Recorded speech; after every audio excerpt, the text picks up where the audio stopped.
Recording is up.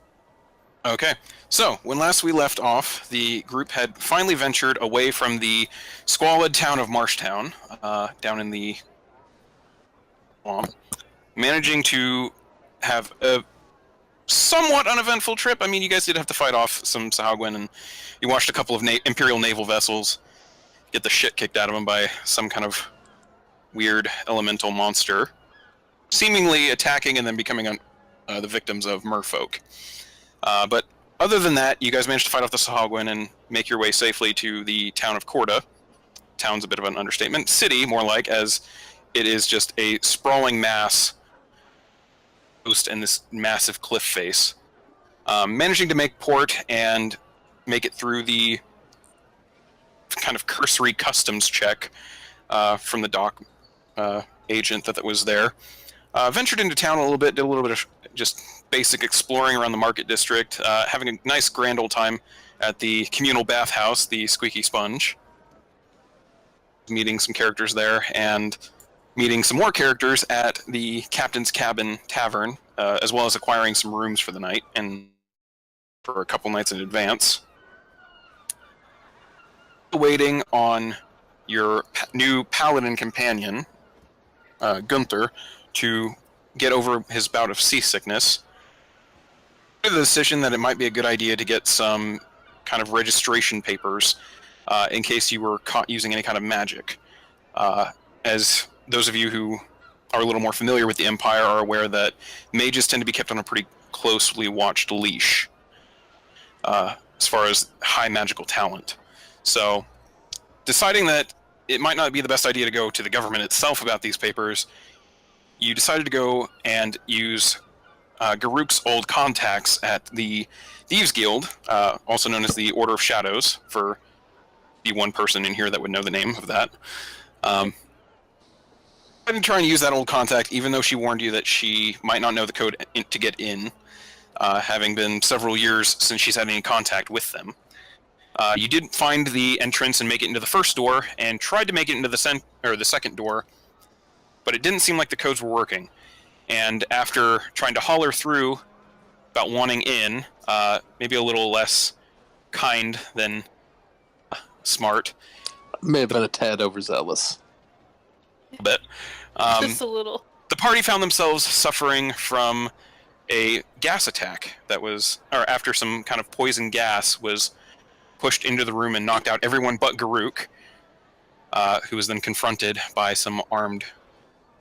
Where we left off, as we pick up, the three of you, first thing you feel, specifically concrete on your face. Ugh. Round. And this split, and the second you start feeling that, and it feels pretty nice, cold concrete on your face, but only because you have a splitting headache. Yeah, like a fucking monkey shaking a can of nickels. You're not wrong there. It feels like someone tried to drive a poison-covered wedge right into your brain, which is basically what happened anyway. As you start coming to, you start looking around a little bit. You kind of start hearing some whispers and a few chuckles. All three of you kind of come to at the same point, but you're the first one whose vision kind of clears a little bit. And as you look around, you've seen buildings like this before, but go ahead and roll a history check for me. Who are you talking to? To you. Okay. Okay. You start looking around, and this building seems like an old warehouse a bit. There's some kind of metallic roof, wooden rafters up in the top with a few, as you're kind of looking up, watchful eyes up in the rafters themselves.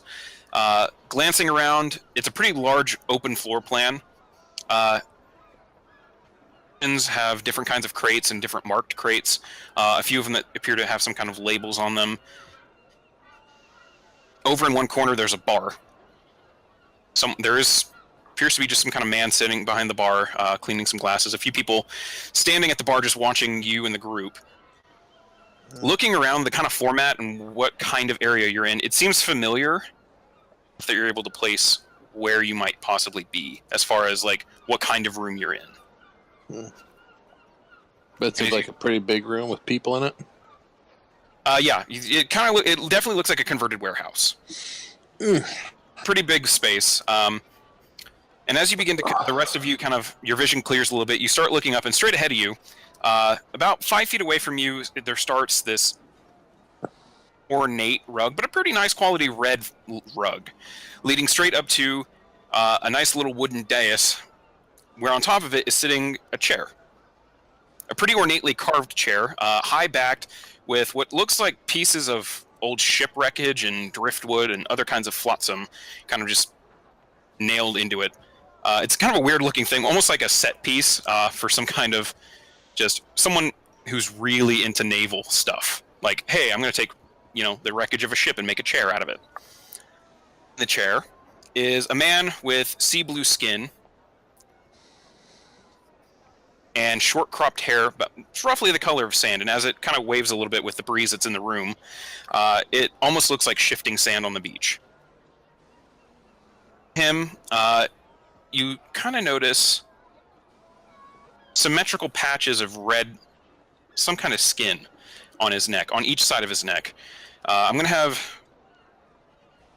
option check Finn, and the other two roll a nature check.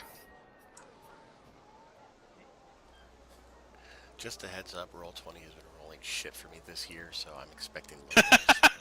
Yeah, because we've done so much rolling. The year started. Well, I rolled all this. It's been pretty lights out for me because I rolled my stats for Corey's game, and that dude is fucking bammer. Yeah, for the record, like most people in that game rolled some pretty good stats. So yeah, well, I know Marty was mad because he had to re-roll. So I assume his first rolls were pretty good. Pretty good. I think he had an average of like 15 or 16. And that's why I was like, I don't know where you're getting those stats, man. Those are definitely nowhere near like a point buyer standard array. So, I mean, he still ended up with some pretty fucking good stats. Yeah. So, he was bitching on there because his first rolls had a shit ton of ones. And I'm like, you re-roll those, right? He's like, yeah, I know. I was just bitching. God damn it. But, so, Finn, you're not really sure what that reddish skin is. Neither are you, Taylor. But Tyler, you are able to see the very thin slits along that reddish skin, and you've kind of recognized what those are, especially after this little bout of time at sea. Those are gills. Sitting here has some gills on him. Continuing down his form, though, he's wearing tained and almost like polished brown leather armor with a mottled green and blue cloak around him, and boots that are kind of sitting up a little bit, not standing yet, but sitting up and trying to get your bearings and everything. And as your head kind of moves, the boots seem to almost shimmer like sunlight on the sea. And Finn, you also notice tucked away right behind the chair, where he can easily grab it, it looks like, is a pretty ornately handled rapier and dagger belt. Oh, it's like a normal sword except rapier. Yes, it definitely is that. Begin to come to. Oof. Would you like to do? So, guys, I'm going to go ahead and just say that one's on me. You think? That was my bad. The guy on the throne just kind of laughs. I may not have read the room. Yeah. It was, Though we're not dead. I feel like a can of smashed assholes. But we are still alive. Interesting metaphor? Also Simile. super accurate. Yeah, one of those. I get them mixed up. Well, you can thank your still being alive on your female friend. Turns out she used to be one of us, so that's the reason you're still here. Oh, that's kind of what I was banking on, just for the record. Well, I figured. I mean, she did have the old code to get into the first door, but we've been a bit more wary lately, so we've had to change the second door several times. See? What I'm saying. It would have been smarter to try and approach. It would have been smarter to approach someone on the street. Maybe. Well, I thought I would go. I'm gonna put that on Garuk. Like that whole operation was all her. She's a bit out of touch with our ways, after all. Yeah, she's out of touch with a lot. Oh, Jesus Christ! What'd you guys put in that fucking gas? Let's just say there's a nice little sea snail native to these waters that doesn't like being bugged very often, but whenever we have need of it, we go harvest a few and... Yeah. If the back of your throats tastes a little salty, you know why. Ugh, Ew. great. So, what now? Well, now you get to tell the Prince of Waves why you are trying to break into the sanctum. I wasn't trying to break in. We're trying to gain entry. Legitimately. For the record. Breaking in looks a whole lot different. I'm sneakier than I appear. Though at the moment, I don't feel it. Oh, Jesus. I am aware of that, Finn Stormraven. I'm very well aware of that. Who? Then go ahead and roll another history check, as you kind of at this point you're standing up and you're kind of engaging with him directly. Back. Abilities are starting to come back to you a little bit. 18. You, as you're kind of looking at this man, this ornately dressed, blue-skinned man, you think that he's pretty, iconic and recognizable. Yeah, he's recognizable because you recognize him. It's been a long time since you've seen this guy, and when you saw him, he certainly wasn't in any kind of position of power. But this guy definitely had dealings with your uncle. Oh, nice. And as you start thinking about it a little bit more, and trying to remember just snippets of conversation you might have overheard with him, as you remember, your uncle usually tried to keep you away from some of the more administrative tasks. Yeah. And this was whenever this man came around, this was one of those times when he would ask you to go outside and watch the door, things like that.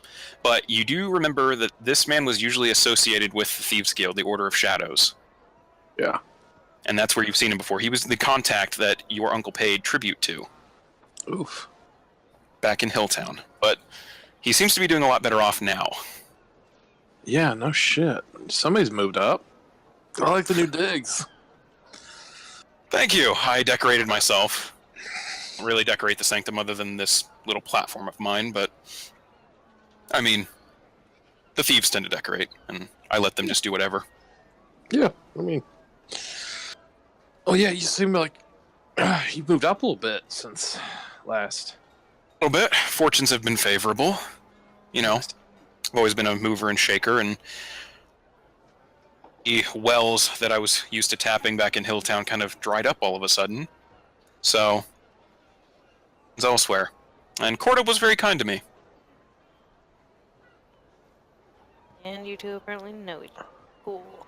I mean, like, acquainted is probably more accurate. Like it's not like dug coal together or anything. We just nothing like that. Circles. Okay. You might consider me an old friend of his family at one point, but not directly with him. Nope. That was officially you. Yeah, I haven't been back in a while, so Oh, you're not missing much. Hilltown's always been Hilltown, and Hilltown never changes. Yeah, that was part of the problem. I can imagine.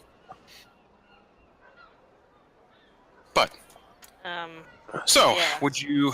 I've already done a bit of a talking with Garuk. Vaguely aware of why you were here. But I'd like to hear your words, why you think I should be helping you, or what I should be helping you with. I mean, there may be some unlicensed magic use going on that we might like to get some papers for, and I thought maybe there could be some quid pro quo. I mean, towns like this usually need people that can earn, and Not wrong. so Earners, but for now I'm having Garuk take care of that first. She didn't exactly leave on the best of terms from what I'm told. I wasn't in charge when she left, but I've been told she didn't exactly tell everyone where she went. yeah, she seemed kind of shifty about coming back in town. I don't think she was super jazzed about it. You're an assassin, you tend to not want to be recognized in places, and places where you've spent a lot of time, you tend to be recognized. So, Yep. from what a few people have come forward and told me that she's not an enemy of the guild. Oh, That's why nothing bad has happened, and that's why I'm at least giving her the opportunity to go and earn her trust back. You're wanting papers. Yeah. Yeah. How many sets? You, Taylor, do you want papers? I don't I really mean- have a need for it. My spell ability really isn't that drastic. I definitely Yeah. want some. Yeah, faux show. I've been slightly more on the radar lately, so. And that's probably not about to change. Yeah. Well, we can help with that. Unfortunately, not as well as we used to be able to help with that. As I'm sure you all are aware, the turning of the century is about to pass, and the Empire, in its ever-expanding need to update everything at the turn of every century, has changed the sigils and enchantments used on the papers that you're acquiring. Oh, We haven't been able to acquire them yet. At least not a set of our own, I should say. I have a contact in Hilltown that is capable of forging them, and enchantments into it that would allow any basic scrutiny to pass muster. Not cheap, though. Yeah. But there are cheaper ways to do it. But just for your own, 350 gold per set. Oof. I Is it hot in here? Damn. think it is. Like I said, not exactly inexpensive, but Yeah. you don't have to spend that. Not because I'm going to give you a task, but because there's an easier way to get the sort of blind eye that you're kind of wanting. There's been a little more free in allowing free mercenary companies lately. To be some kind of rift going on between them and the armored battalion. So, as response to that, mainly just to piss off those old clunker heads, the Empire has decided to drastically reduce the cost of registering as a mercenary guild. Yeah, that's handy. And in what I assume was the last Archnight's final decree, Archmage. That was DM's issue, not him. To allow mercenary guilds a level of magical talent to be accepted. I'm perfectly capable of supplying you with these papers, provided you can find the coin for them. But if you want my advice, mine would be to just register as a mercenary guild. 10 gold each, and 15 for the band itself. You're allowed magical talent. Up to a certain point. If you go around blowing buildings up or anything like that, or, ruining cities, you're probably not going to be allowed to do that, but, they're perfectly allowed. Yeah, that sounds handy. Yeah. Plus, legitimate papers. Yeah, True. those will help.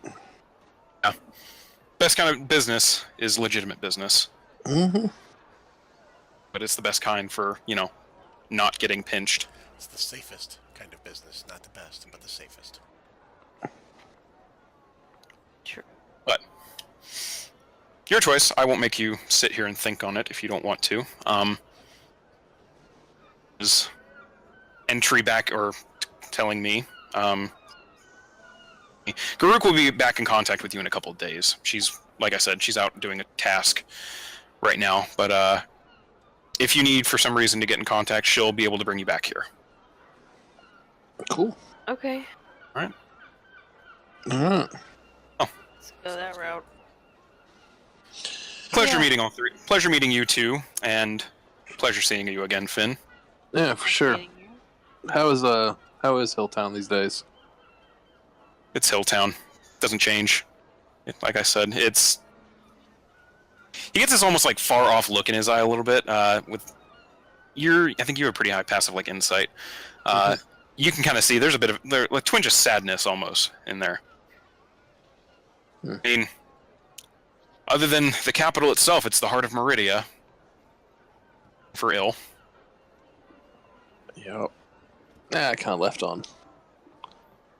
left quickly. I'm sure you're aware. I'm aware of the circumstances a little bit.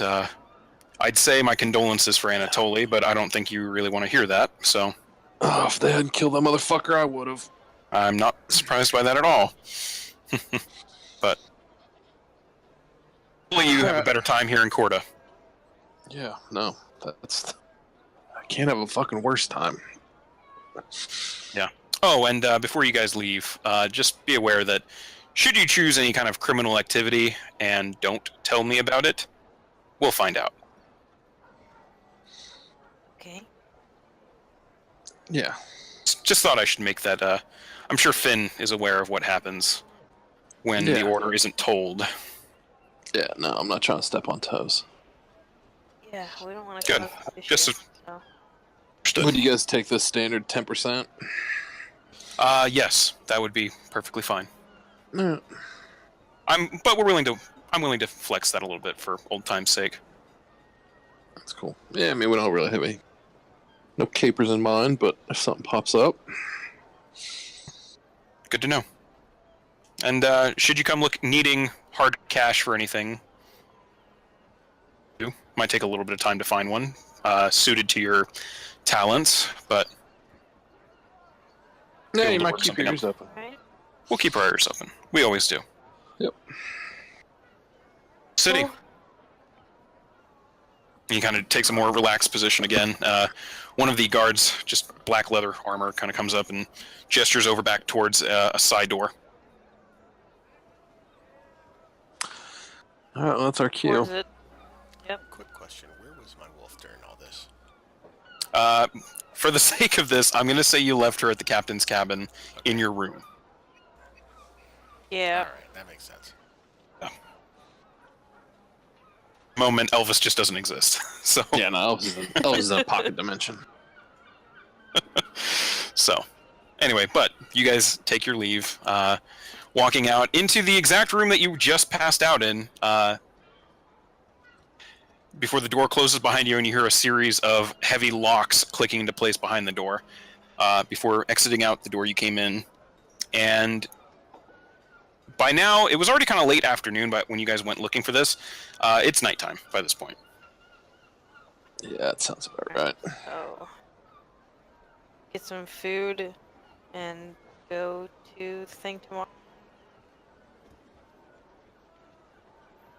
Maybe? Yeah.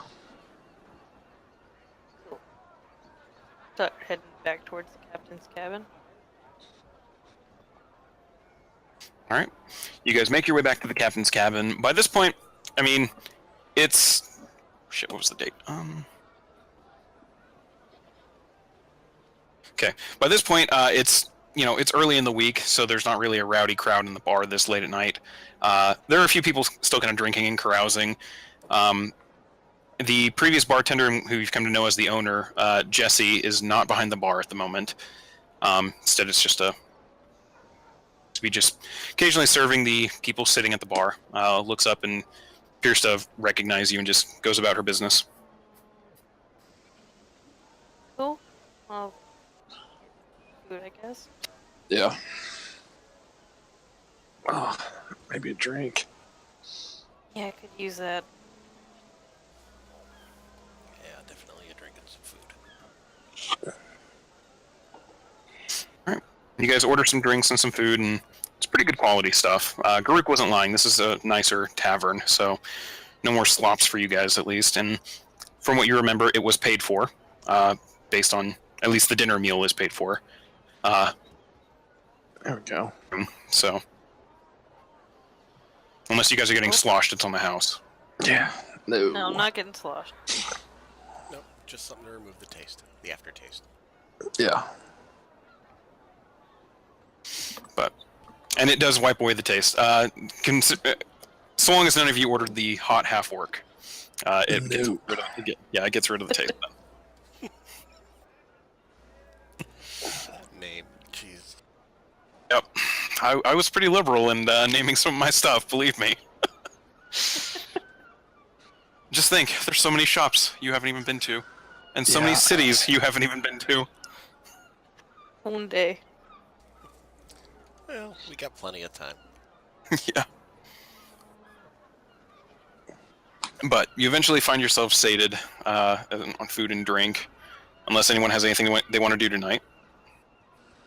Nope. Nope, I think I pushed my luck about as far as I need to today. Okay. You guys make your way up to your rooms, falling asleep for the night. About a couple hours after you pass out, that you hear a knock on the door. Everybody or just one person? Just Finn. Okay. Oh. Hello? I'm assuming these doors aren't peepholes, so I'll crack the door open. Okay.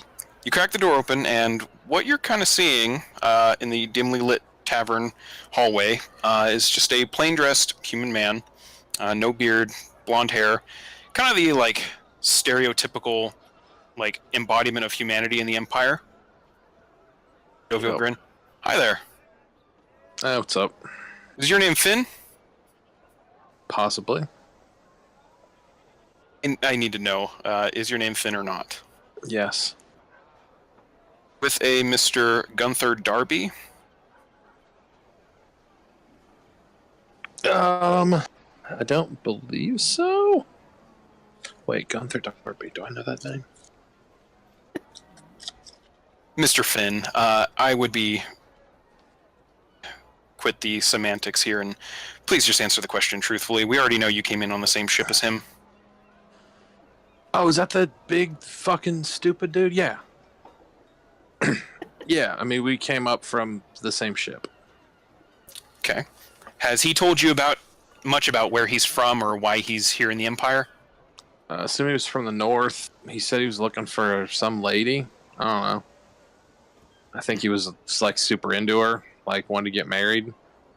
As you talk, go ahead and make a deception check.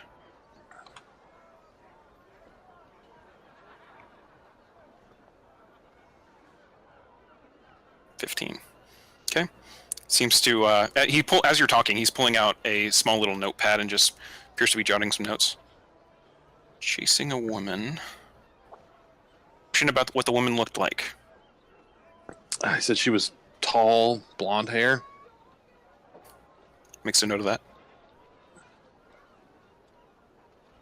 And you said you're only acquainted with him. You're not friends with him or anything like that? No, we ran into him in the tavern in Swamp Town. Marshtown, I believe. Yeah, same thing. You know what I'm saying? No, ran into him in the tavern in Marshtown. He said he was traveling north. I said I was traveling north. You know, big fucker like that. It's not too bad to have somebody like that around to discourage ne'er-do-wells. So we ended up catching a ride on the same boat. Except the dude was seasick the whole time. Man, he was fucking miserable. It seems like an odd line of questioning. Can I ask what this is about? Well, let's just say if you were friends with him, you won't be for much longer. He puts away the notepad, tucks it away. Thank you, Mr. Finn. I have all the information I need, and I hope you have a pleasant stay here in Corda. To walk away. I didn't catch your name there, Palooka. He just keeps walking. Seemed weird. You eventually close the door and try to go back to bed. You're not aware of this, but I'm assuming, are the twins sharing a room? Think they got separate rooms? If I remember correctly? I can't remember. I don't think I wrote that part down. I think we got We'd three have to go separate back rooms. and look through the last episode. I can't do that right now. Yeah, are our rooms like right next door to each other? They're spread out a little bit. It seems like a couple of the rooms were already booked at one point. So you're a little farther down the hall. I think you were. I don't remember if anyone was planning on sharing with Gunther or not, but I think if anything, the girls were sharing a room. So probably. Like, I So was only halfway lying about not knowing much about that dude because I didn't pay much attention to that weirdo. you didn't care much. But a couple minutes later, or knock at the door. Who does? Taylor, red fire. Once I do left, I'd give it a minute or two, and then I'd try to head out of my room and head for one of their rooms to give them a heads up that this cat was sniffing around. Okay, go ahead and make a stealth check.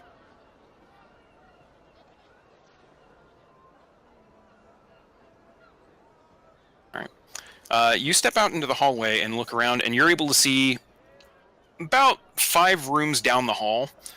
He's standing at another door, which was the door you remember Taylor going into. And Taylor, he's still at the door knocking. I'll get up and answer it. Is that room 30 feet away or less? It would be, off my head, be a little bit more than 40 feet. Okay. Range. Taylor, as you open up the door, you're greeted with a relatively plain-looking human, blonde hair, no facial hair or anything like that. Stereotypical Empire human. Just looks at you and goes, "Hi there. Is your name by chance Taylor Redfire?" It is. Who may I ask is asking? Oh, just a concerned citizen. I just need to ask a couple questions. Do you know a Gunther Darby? I met him on the ship on our way here. That's about all I know of him. So he didn't talk to you about any plans he had while in the city, in the Empire? Not to my knowledge, no. Go ahead and make a deception check, because he did mention at least what he was after.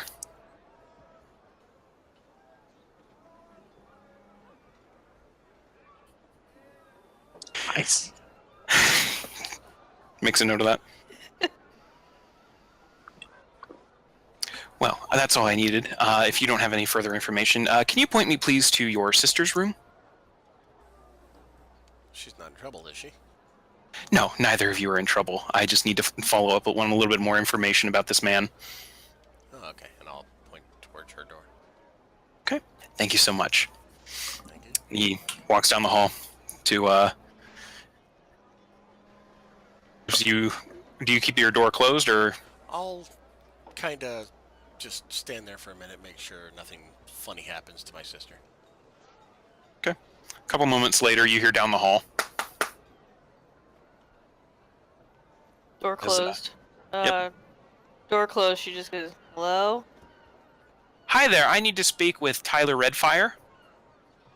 Can I ask why at 2 in the morning?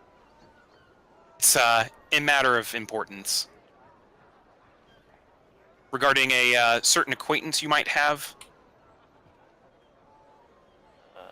She'll get up and just open the door enough.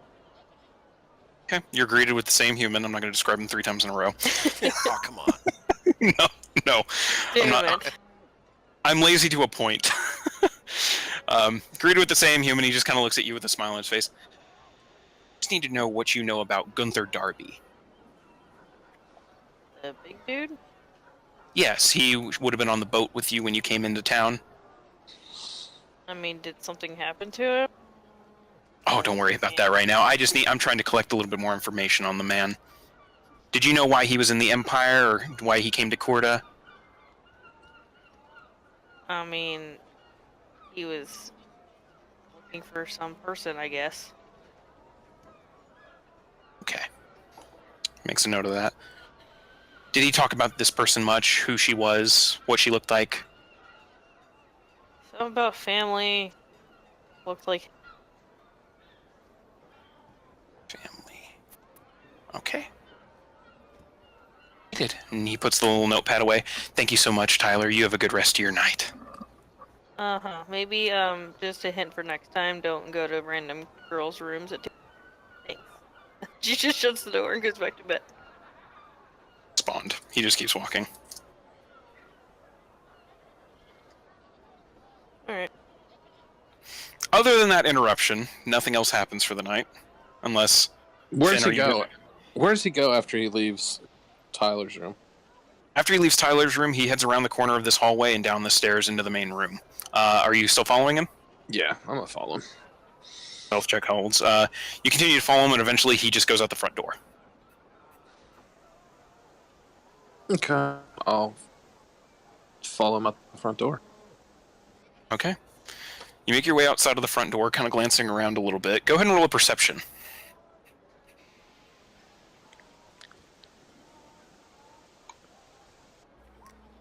Woof. As you walk out of the front door and you start looking around, you completely get blindsided by this drunken oaf walking out of the door, who just, as you're trying to get your bearings, knocks you down to the ground. Oh, man, what the shit? I'm so sorry. I'm so sorry. He tries to pick you up while simultaneously falling over on himself and getting back up, still trying to help you up. Just full on, like, this dude is loaded.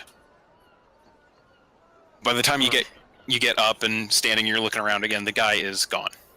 Fuck.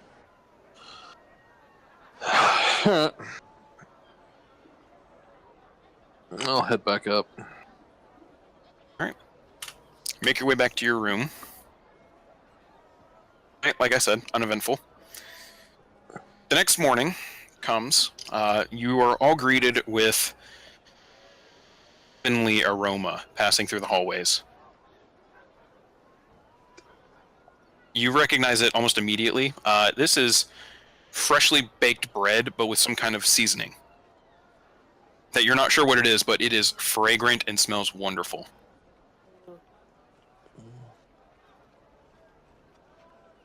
Yeah, totally gonna go get some of that.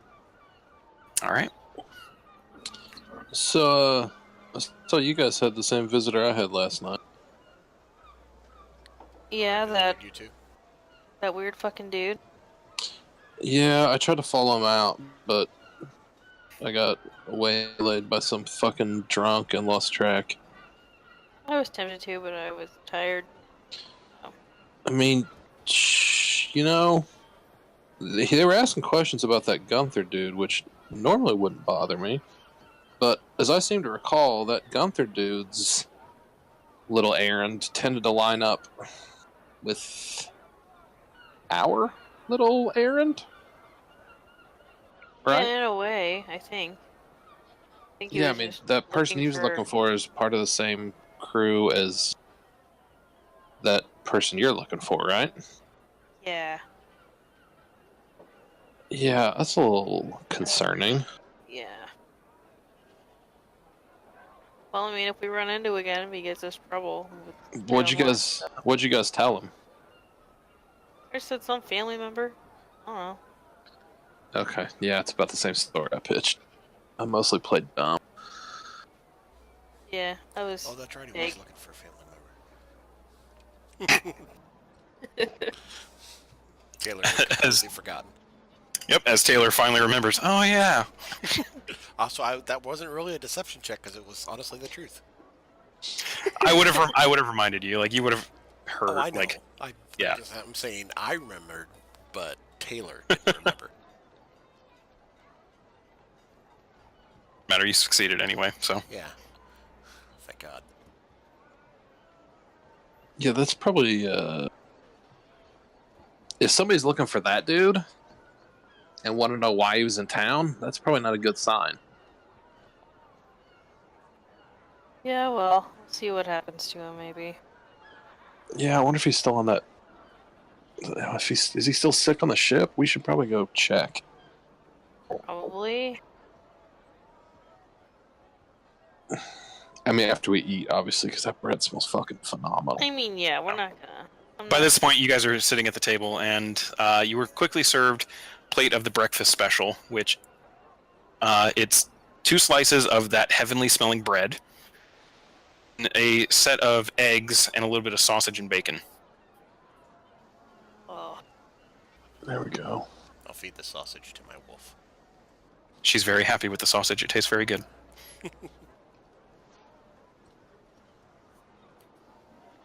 And the bread is absolutely phenomenal.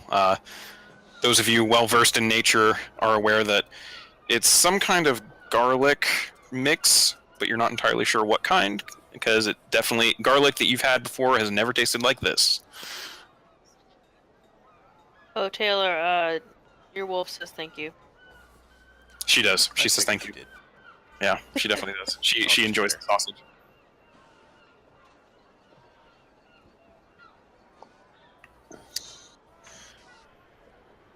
So, after you finish your breakfast, your rooms are still covered for the next couple days, so what would you like to do?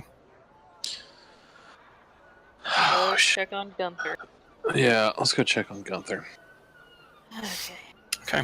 As you guys start making your way from the captain's cabin over towards the docks, for a reminder... I'm on the right one. Okay. That spot right there is where the captain's cabin is, number 7. Way through the market, cutting through a couple places, you're kind of starting to get a little bit of bearings in the city. Luke kind of showed you how the ebb and flow of like foot traffic goes, and which roads are specifically supposed to be used for like wagons and things like that, as opposed to just pedestrian. So you're getting a little bit better at this. And those, all 3 of you are from cities yourselves, so it's not hard to adapt at all.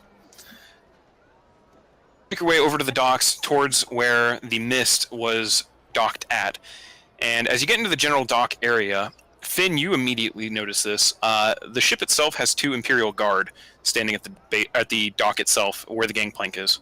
Shit, cops. Shit. Now, glancing around, Finn, you're still able to see on the deck, the deckhands, and you see the captain up there as well, are going about like business as normal. But there are definitely 2 not the modeled cloaks of, I named them, of the provincial guard. They're definitely full on Imperials. Hmm.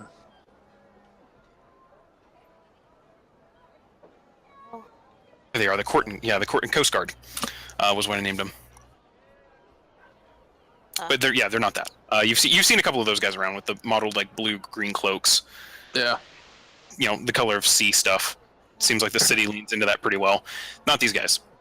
The black and gray and red. All federal. Black and gray and red of the Imperial Guard. So, I've noticed you as you kind of just stepped into this general dock area, and that's when you spotted them across the way, Finn. And they don't even appear to be looking around very intently. They're just kind of looks like they might just be on guard duty in general, like make sure anyone coming up here. You guys want to hang here, and I'll go talk to the captain. Yeah, sure. It's probably a good idea. Alright. Well, yeah, I'll just head for the boat in my most nonchalant manner. Okay. As you approach the gangplank, the 2 guards seem to notice your presence and just kind of track you as you get closer. May I ask your business? Yeah, I had passage on the ship yesterday, and this dude I met on the boat lost some money to me gambling, and he was supposed to meet me at this tavern. He was a no-show, so he was real seasick, so I thought maybe he's still laid up in the cabin, so I was going to come check on him, see if I could shake that money out of him.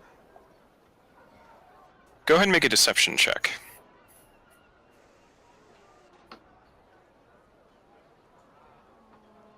25. These aren't the droids you're looking for. They look at you and they look at each other, and the more confident-looking one just kind of looks at you. Looking for named Gunther Darby. Yeah. Well, I apologize, citizen, but it's going to be a little hard getting your missed coin out of him. He's currently locked up for treason. Whoa, shit. Man, a fucking Welch and a traitor. It would appear so, citizen. So, like, how locked up? Like they took his shit? Because, I mean... Oh, nothing else. Nothing but their body is allowed in the tide. So, yes. For lack of a better term, we took his shit. I'm assuming there's no way of, like, getting my piece of that back, right? You can make an appeal to the municipal government down, at least in the municipal district. Find the Imperial Legate's office, and you can fill out a form to try and retrieve what from him and his estate. Seems like a lot for a handful of silver. So, traitor, huh? That's... certainly didn't seem that way. Oh. Traitors rarely do. They tend to hide among you.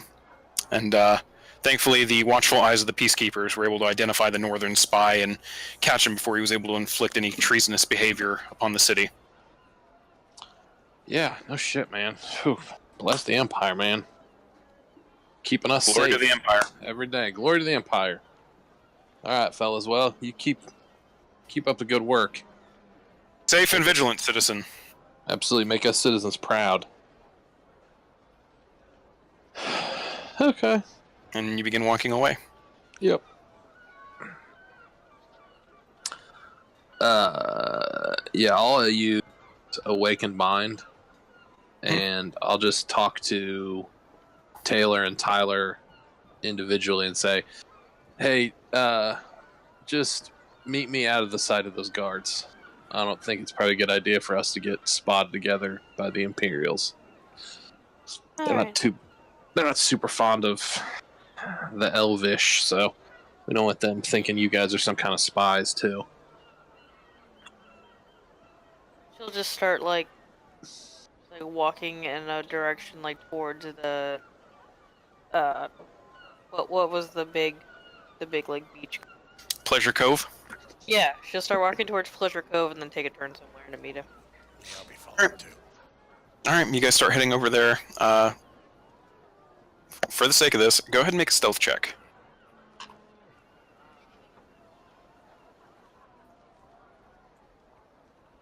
Man, I have to kill some cops. Like a fucking ninja. Tyler and Finn are easily able to blend into the crowd as they begin making their way to some kind of rendezvous point away from the docks. Taylor, you get the feeling that you're a little noticeable with the wolf following you. Yeah, I figured that much. You do your best to try and blend in. 30 minutes to an hour, just, meandering a little bit, not making it seem like you're heading in a solid direction. You do eventually find yourselves back in the market district, not far away from Pleasure Cove. Not quite an huddled alleyway, but an offshoot of a street. United. We need to get that wolf like a service dog vest to wear, because that shit sticks out like a sore thumb. I know, but she's such a good girl. Oh yeah, she's a great doggy, but still a gigantic fucking wolf walking through town. Tends to turn heads. It's not exactly the blender in her type. So I'll just be a wolf whenever we go out, and that way it will be double the wolf and not as weird. Because that's how that works. Definitely. Because That that's how that won't be works. more noticeable at all. I guess it was like No. when my buddy was Bizarro for Halloween one year, he put a cucumber down his tights so that nobody would notice the bulge of his actual penis. Oh. Everybody was their eyes were drawn to the giant cucumber and completely missed his real balls. Yeah, like that. It was just real ineffective. It looked like he had two different sized dicks. And everybody knows that when you're looking at someone's dick, their judgment of you is at disadvantage. They always go with the lower one. Truth. So, Gunther's locked up. They said he's a shit. northern spy. So I'm pretty sure that dude that was sniffing around last night's a peacekeeper. So Yeah. he's fucking federal all the way too, which is probably not great. Yeah, he did. Well, hopefully he doesn't have any reason to think that we're in on it, so... I mean, he better not, considering we didn't do. Well, I mean, it depends on if he was legit a spy or if he wasn't a spy and somebody found out what he was actually trying to work on. And that's why he got fucking clapped up.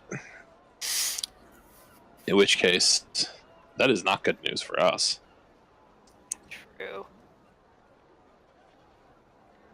Oh, we just play dumb.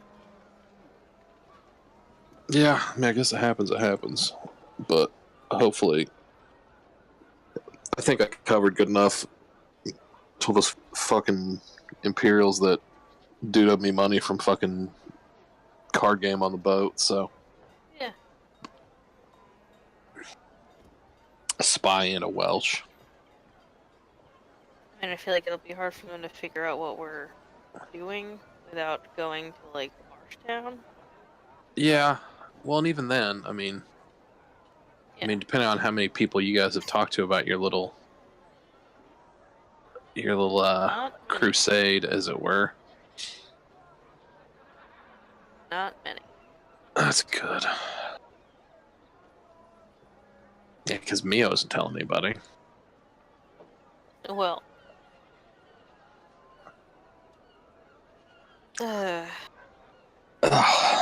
Well, I mean, I guess, do we go get registered as mercenaries? Yeah. Yeah. I mean, there's usually... I mean, sometimes there's job boards up around there. I mean, Yeah, I let's guess head if that we're a way. legit company. That wouldn't be a bad idea. I mean, I'm assuming everybody's got the cash for it, right? I know I I have had some enough. fucking... I know I had some good nights playing cards at the That's Paw Pub. Slipper. Yeah, that's the one. I mean, I have enough for me at least, and a few gold to pitch in for the group. Yeah, and for the record, the price was the mercenary, like to register the mercenary band name, and then it was another 10 gold per member. Communally, for the 3 of you, it'll be 40 gold. We're gonna need a name, guys. Yeah. Shit.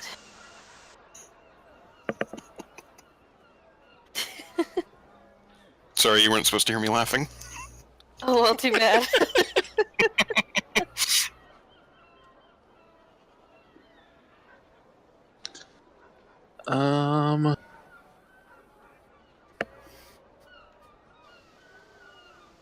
Yeah, I mean, we could be anything.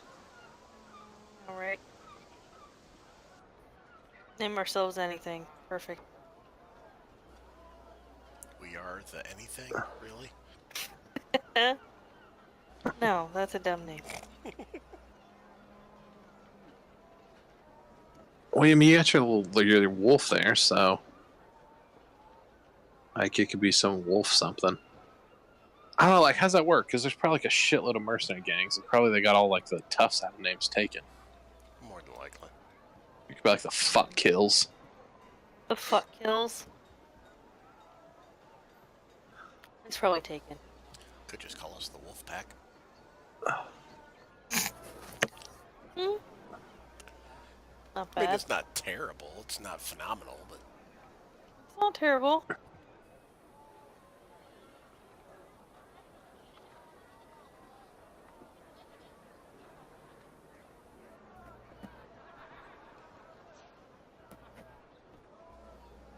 anybody have any other better ideas? Not really. It's pretty good. Yeah. Did I seriously just name it? Uh, Son of a bitch. Was not expecting that. Oh, well, And I mean, we can always change the company name later. It's not like people don't rebrand. yeah, I mean, this is basically just to get registered, so I don't have to worry Yeah. about getting arrested if I fucking fire off magic in a fight. Yeah. That'll work.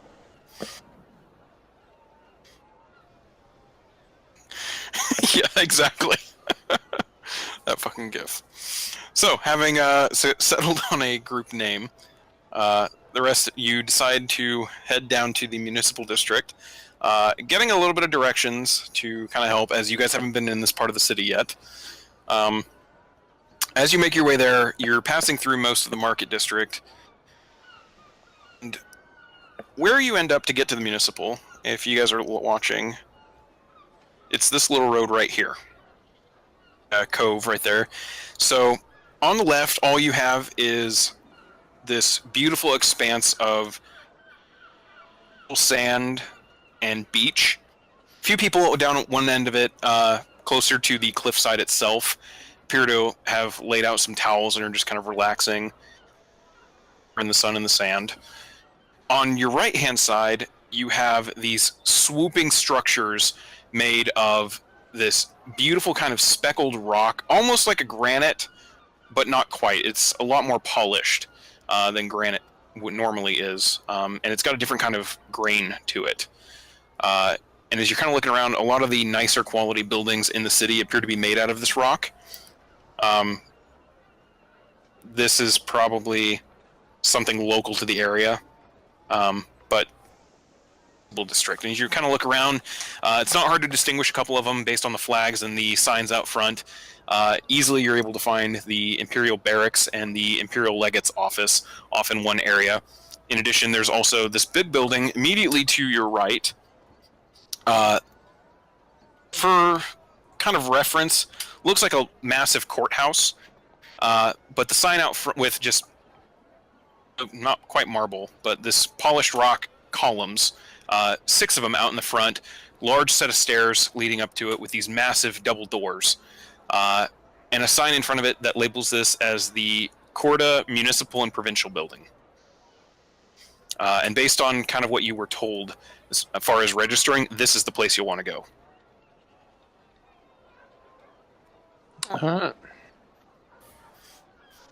So, as you begin to ascend the steps, walking up, there are 2 guards at the doors. They don't appear to question you, though. However, instead they open the doors for you. And these are not Imperial guards. These are the Coast Guard, the half-helm, chainmail armor, and the blue and sea foam green mottled cloaks. Just kind of nod to you and allow you passage inside. Local Smokies. I just nod back. Mm-hmm. You enter, the building is very finely crafted. The floor is almost entirely made out of that polished rock, with ornately polished and decorated staircases on immediately to each side of you. Straight ahead, leading into this kind of, not quite a courtyard area, but a pretty large little like atrium, with a main central desk. Appears to have 5 different people kind of seated up there above. They're sitting up high. They're probably about 6 feet high. They kind of look down on whoever they're helping. 3 of which are currently engaged, but the other 2 are awaiting, and one of them seems to just kind of look at you, seeing where you're about to head. Okay, I'll head that way. Okay. As you head a little bit closer, you get a better look at the woman now. She is a human female. Curly brown hair, just kind of mousy, spread around her head a little bit. Still, I mean, fairly well kept, just mousy looking a little sheepish. Small build, glasses on her face. She pushes them up her nose a little bit as she looks at you with a smile. Hi there, welcome to the municipal building. How can I help you? We're here to register a mercenary company. Oh, well, there's plenty of those nowadays. You can never have too many of them for the defense.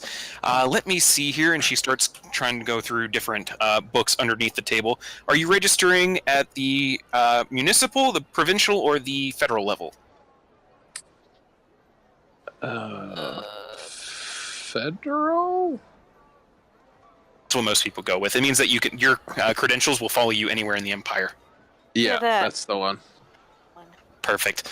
Let me go ahead, and I need to get a different book. I'll be right back. And she steps down from her seat, just kind of walks back into this. There's a kind of a wall with different sets of scrolls and books behind where everyone is sitting. She kind of goes and looks through a couple of them and goes, here it is. Pulls out this massive tome, easily about a foot in thickness. Damn. With a large clunk right in front. She goes, okay, 1 second, and places her hand on this central circle that's mounted on the cover, and you watch as there appears like a glyph. Well, you can't really, you see the glow from it, but those of you, you're well versed enough in a little bit of arcane stuff. Glowing like that on a book usually means it's some kind of arcane glyph. Actually hear a click, and she opens up the book, finding where the last marked spot was, and goes, okay. Let's see here. We have a new mercenary band. What are you calling yourselves? I guess it's gonna be the Wolf Pack. Wolf Pack. Okay. And how many of you are there currently? 3. I mean, Well, we do have 4, at least right? a 4th that's Oh, yeah. kinda out of town at the moment, but we'll be back in a couple days. Okay. Yeah, I'll cover her. She'll be good for it. Yeah. To be here for the registration.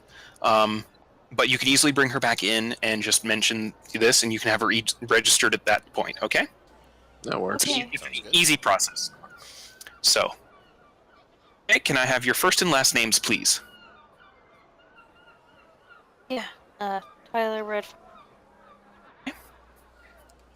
Taylor Redfire. Sister, you look like it. Yep. And you, sir? Yeah, I guess it's Finn Stormraven. Okay, Finn Stormraven. Okay, total for the three of you and the registration of the name, that will be 40 gold. Yeah. I'll just give her 40 gold. Shit. All right. So, you plop down a nice little purse of 40 gold. She looks at it, counts it real quick. With pretty practiced ease. You get the feeling that this is probably all she does all day, is filling out things like that. Okay. He kind of puts that behind the table a little bit, turns the book around, and as you can you now see, the page itself, it's somewhere in the middle of the book, but it's completely empty save for the writing at the very top that she has just done, including the name of the band, or the mercenary band, and your three names. Now, if I can just have you place your thumb on your name. Okay. No. Who's going first? I'll go first. Okay. Take your thumb and you put it on your name. Pinch. Doesn't like hurt, doesn't break the skin, there's no blood or anything. But as you press your thumb to your name, name glitters in with gold for a second before fading back to the black ink. I'll do it next. Okay. Same effect, you feel a bit of a pinch on your thumb, and then watch your name flash. Huh. And I will do mine. Okay, and you do so as well. She eventually turns the book back, and she then tears off the page itself, but it appears to be an overlaid copy of it, so they have an Imperial copy, and now hands a piece of paper to you. Now, this piece of paper here, it's enchanted. It has your names, and anyone of magical talent who works with the Empire would be capable of inspecting that enchantment and verifying that you three are the three people listed here. Okay? You look like you can handle yourselves in a fight, so I'm assuming you're probably well suited to mercenary work. There are some restrictions with magical talent, but we're a little more lax on it as far as mercenaries go, as we understand that certain people who fail out of the academy and things like that tend to pursue such lines of work. So, that you maintain the laws of the Empire and keep within the laws of the Empire themselves, we shouldn't have any problems here. Payment's already done, you have that, and like I said, just bring that back in with your other friend whenever she's back in town, and we can get her registered for that as well.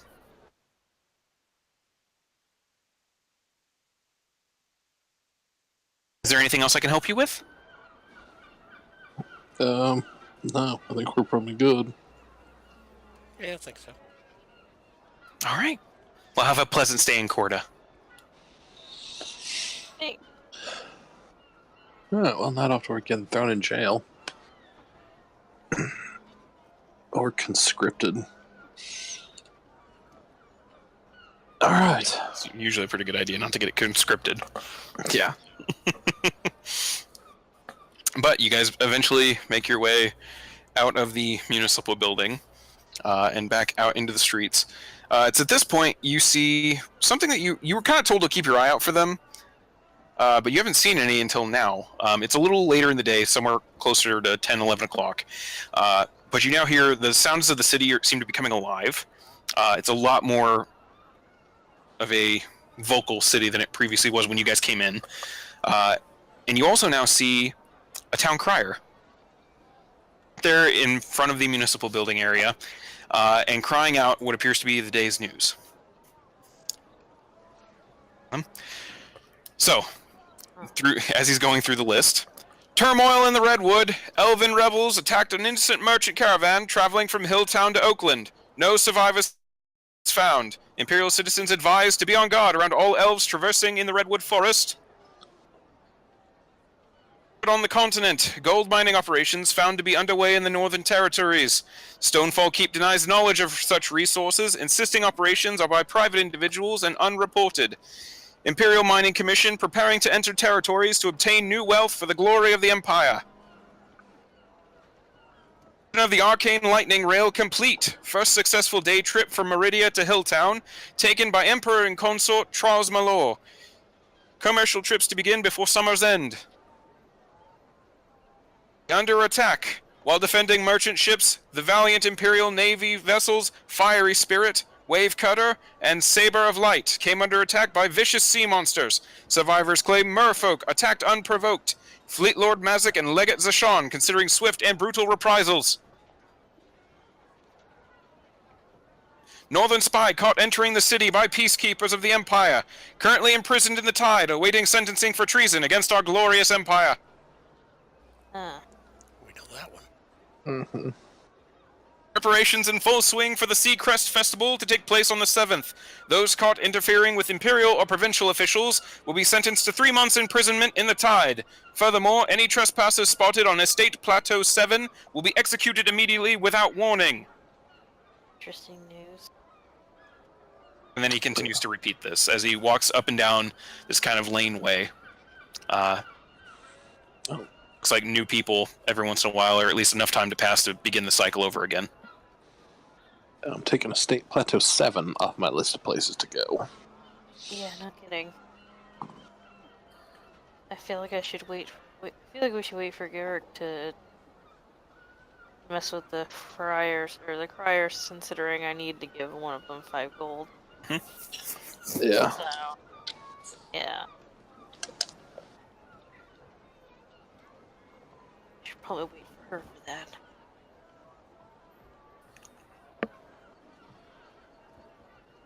But as you're kind of looking around, listening to this crier, Finn, you notice out of the corner of your eye something you didn't see. You were kind of focused on, getting into the building and getting registered first. You look over, and to the right of the door, about 15 feet off from this door of the municipal building, is what looks like some kind of bounty board. Ooh, bounty board. Mm-hmm. I'll go check it out. Okay. There's a couple different notices on there. A few that look like they were already taken down and everything. There's just kind of the ripped tops of the papers. Of the intact ones, there are currently 3. It is a simple statement with the mark of the provincial crest. Looks like it was posted by Corda. It's this province of Corda. Rodents of an unusual size have been harassing sewer workers in recent weeks. 100 gold paid to whoever clears the tunnels of said beasts upon sufficient proof of task completion. That would be very hard.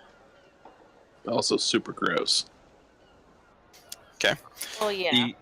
The second one, finer script and does not bear any kind. It does bear a crest at the bottom. It's not an official crest though.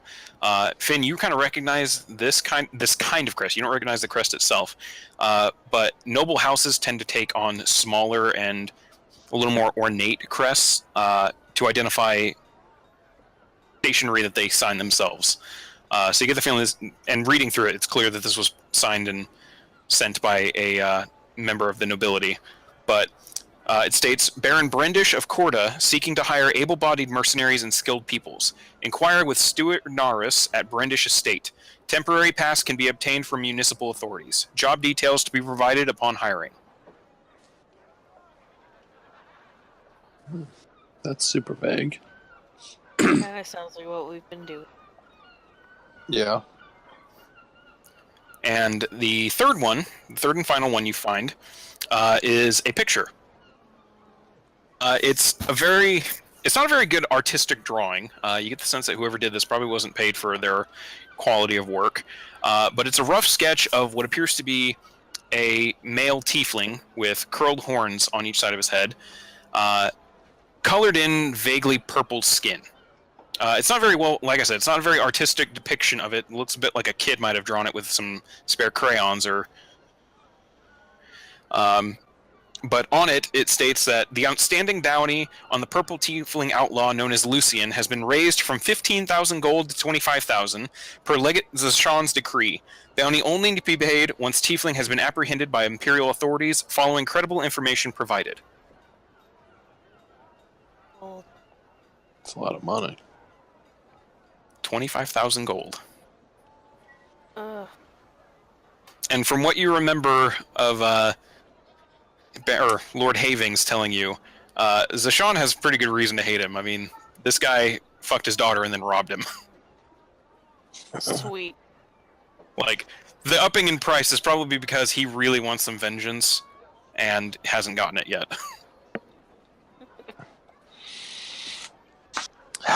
Very much like the southern plantation owner chasing after the guy who fucked his daughter. So, Yeah. What do you guys think? You gonna do the rats? I mean, that would be the least trouble, I think. Yeah. I mean, plus it give us some cash. I mean, that second one is intriguing, but I guess it Yeah. depends on how adventurous we're feeling. I mean, I feel like with just the three of us, we shouldn't be as adventurous. Yeah. Though it sounds like anti-elf sentiment might be up, so rolling around with Garuk might not be the safest. Yeah. it's up in the Redwood Forest, was what was stated. Be careful. Be on guard in the Redwood Forest, which you guys know is a couple days' ride north, at least. Yeah, still though. You know how mobs can get. Oh, the elves from the forest are in the city. Kill them. I mean, you are traveling with two almost elves. Yeah, I mean, you guys like try to look less elfy. Yeah, yeah. Have my hood up. I have my hood up too. Why is my voice disappearing today? What the hell? You're trying to blend in better.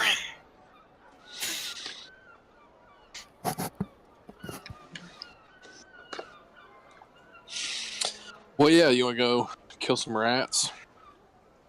I mean, they are of unusual size. Yeah, Yeah, we could do that. that sounds good. Just heads up, I can't see shit in the dark. Remember my sad eyes, so if we're going to the sewer, I guess I could hold a torch.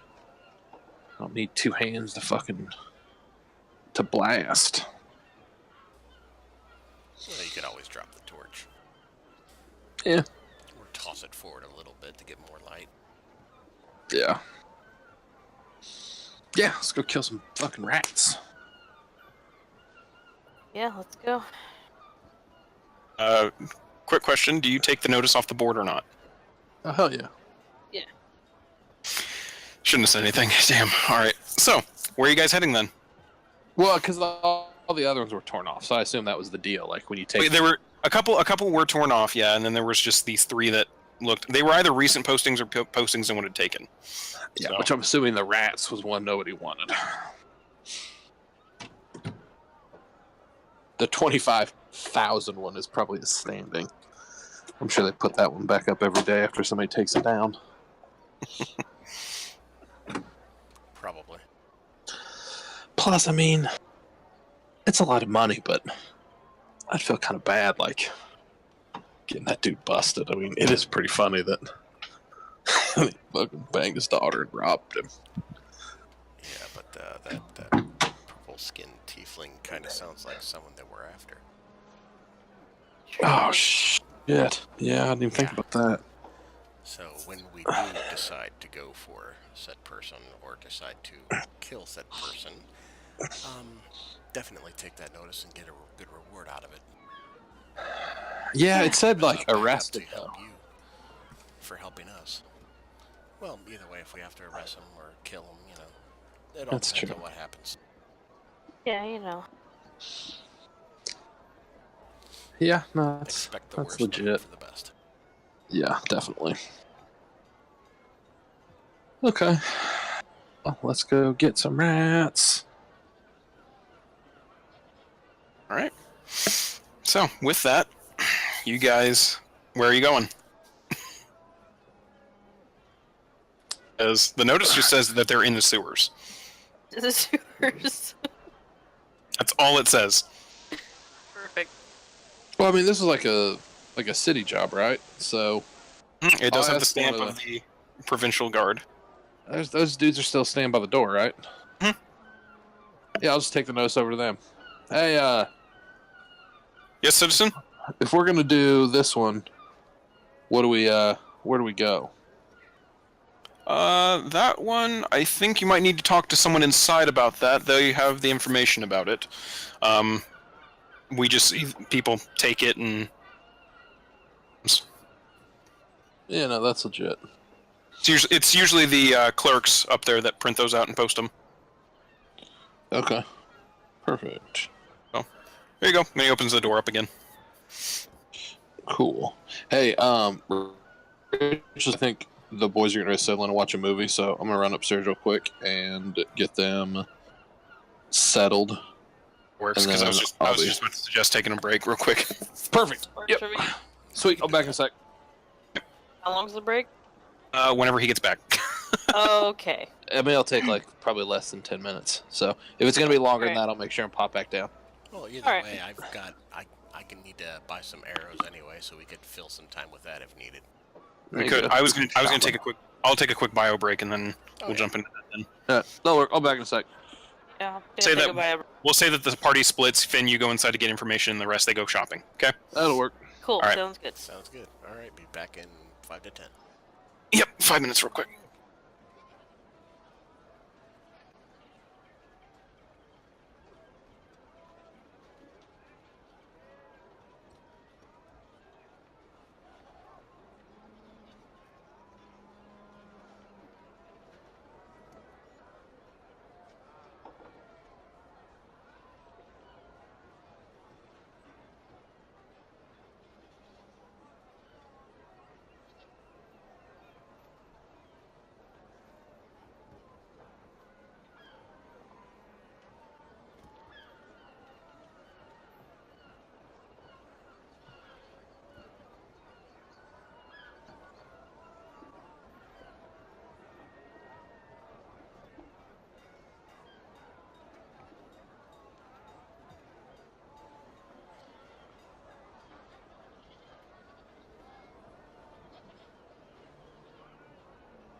Okay, sound off. Who's here?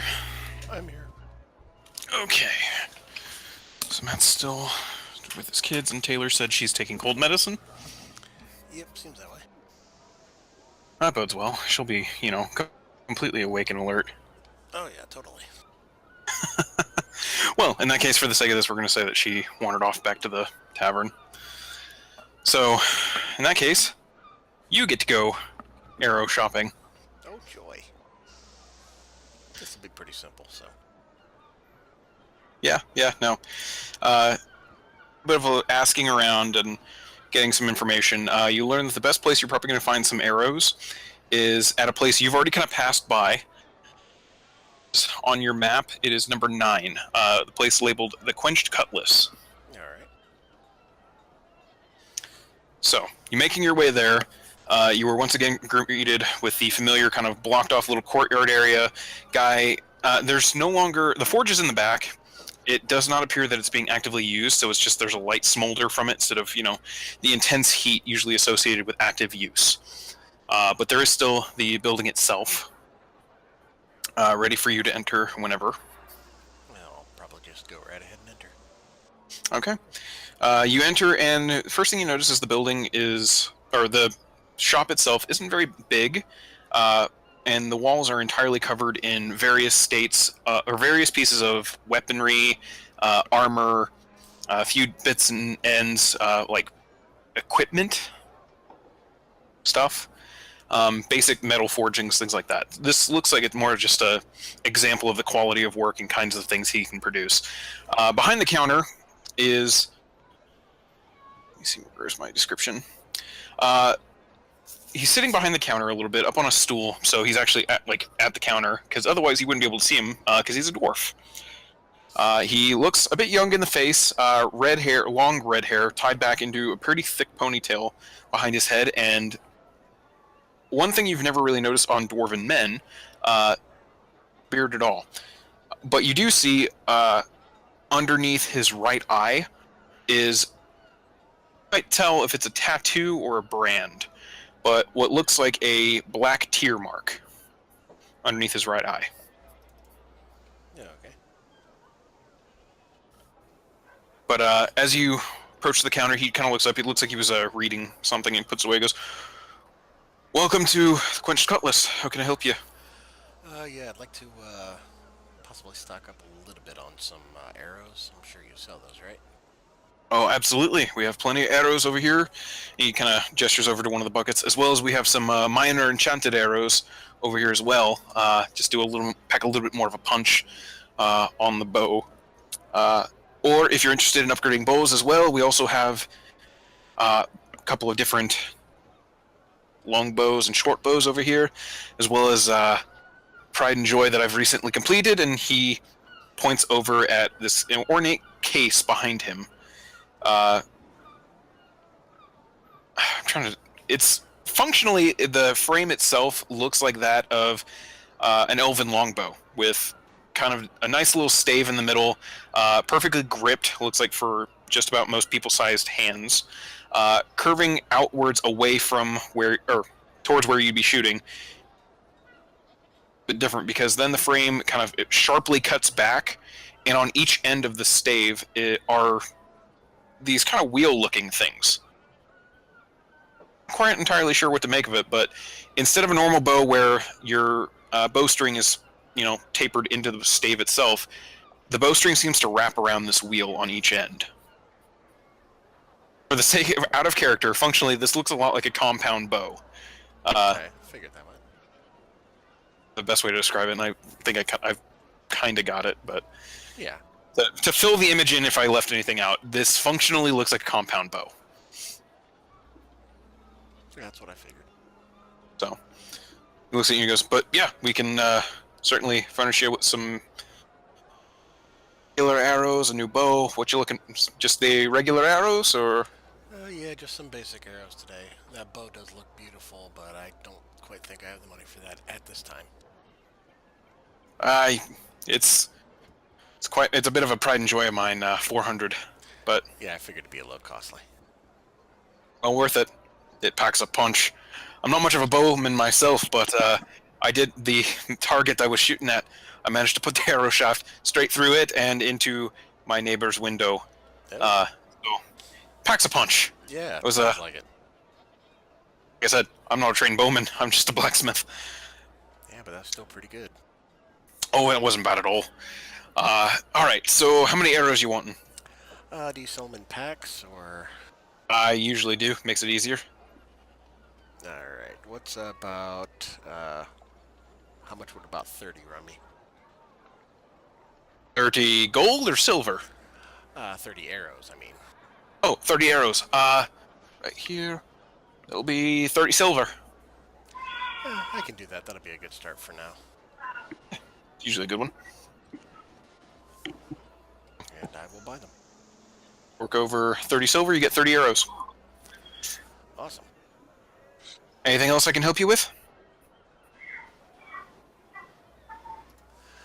That's about all at this time. Thank you. I may be back for that bow sometime, but like I said, gotta get the money together for it.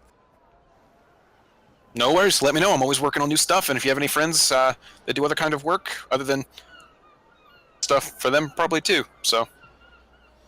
Well, I'll definitely be telling my friends of your place. So thank you. All right. Have a good day. Thanks, you too. All right. And he puts his book back up and just starts reading as you exit the shop. I'm back. Perfect, because Taylor is gone for cold medicine or whatever. So, and now that we've done that, you, as the party kind of splits up for a little bit, you head back into the municipal building to find some more information on the rodents of an unusual size. So, walking back in, you're greeted with the same, kind of atrium-style building.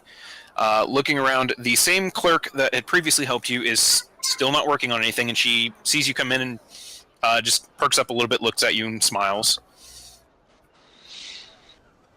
How's my favorite civic clerk?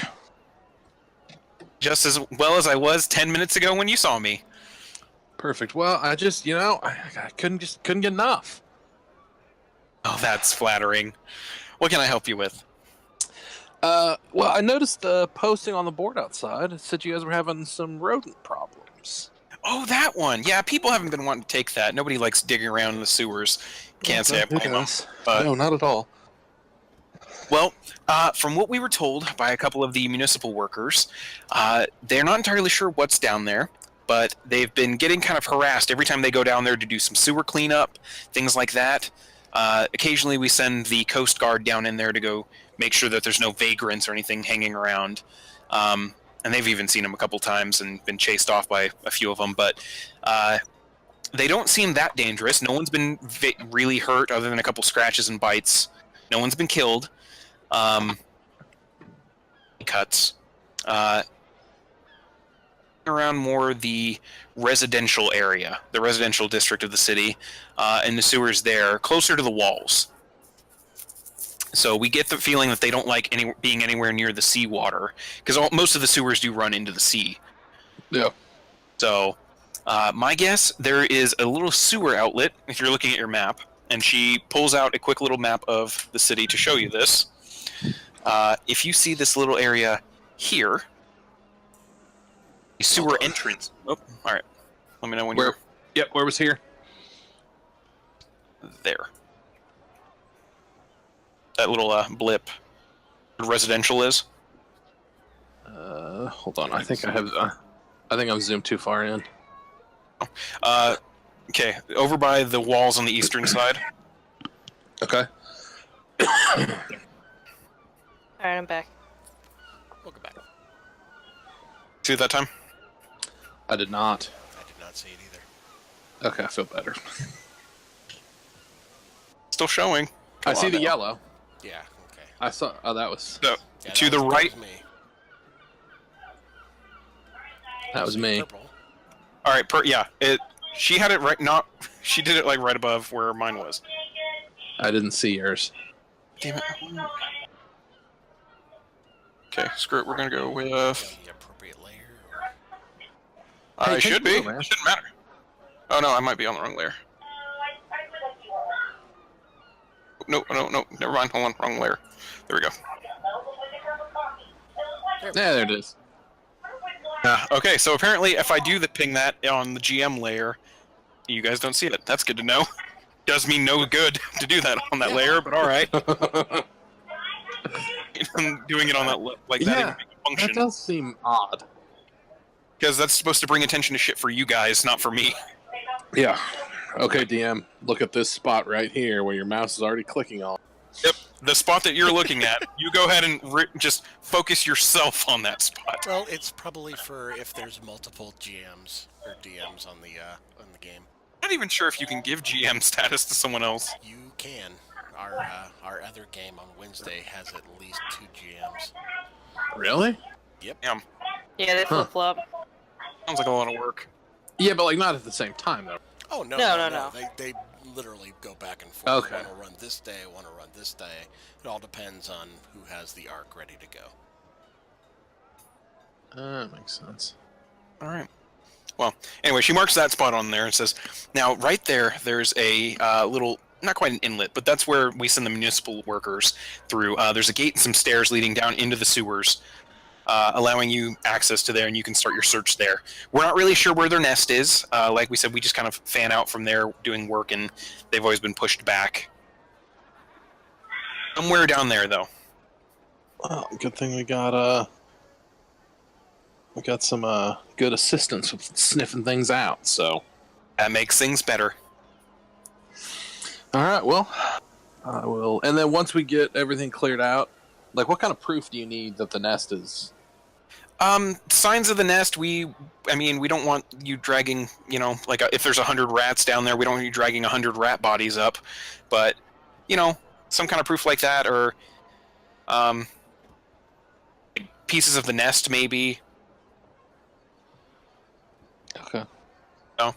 Just something that shows you made an effort down there to try and clear them out and kill something. So, a rat Okay. head, a piece of nest, should be good enough. Like if there's a rat king. Yeah, if there's something like that. I mean, I hope there's not a rat king down there. Once you do have that all taken care of and everything, you'll take that over here, and she points over to her right, to one of the offices off of this main atrium. You'll take it over there to the Coast Guard office, and they'll handle the payment and everything from you.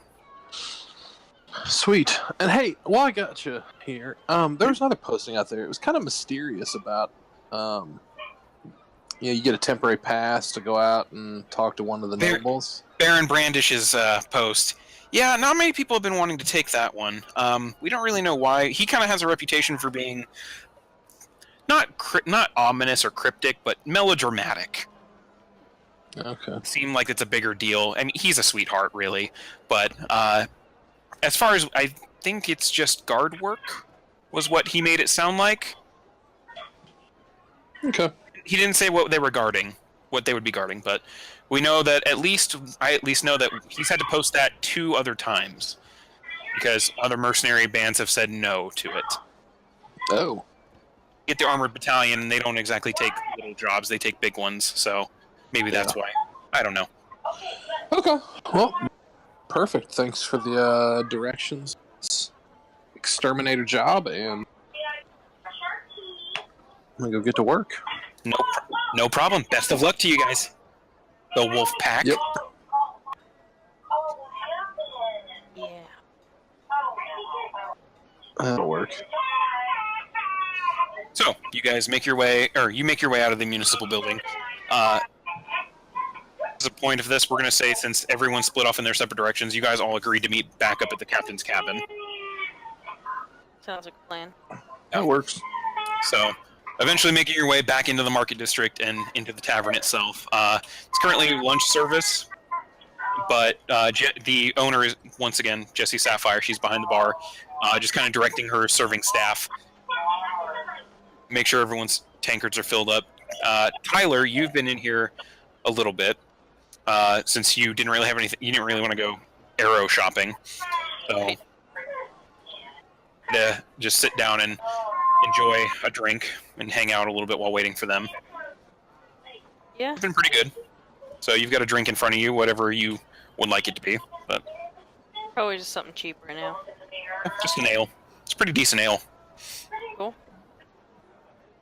But eventually, after waiting a little bit, your brother and Finn eventually come back in. Took you guys long enough. Oh, excuse Well, me. I was getting some info, and plus I took the long way because I want to make sure that the fucking peacekeepers aren't tailing us. I'm just kidding. As Just kidding. a point of reference, you didn't notice anyone following you. Nope, seem clean.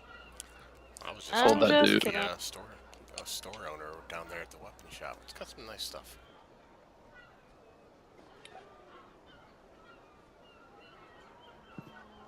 So, what did we learn there? The clerk gave me directions to a little access grate, or like an access point for the sewers to get down in there. And the other cryptic job is apparently some kind of melodramatic noble.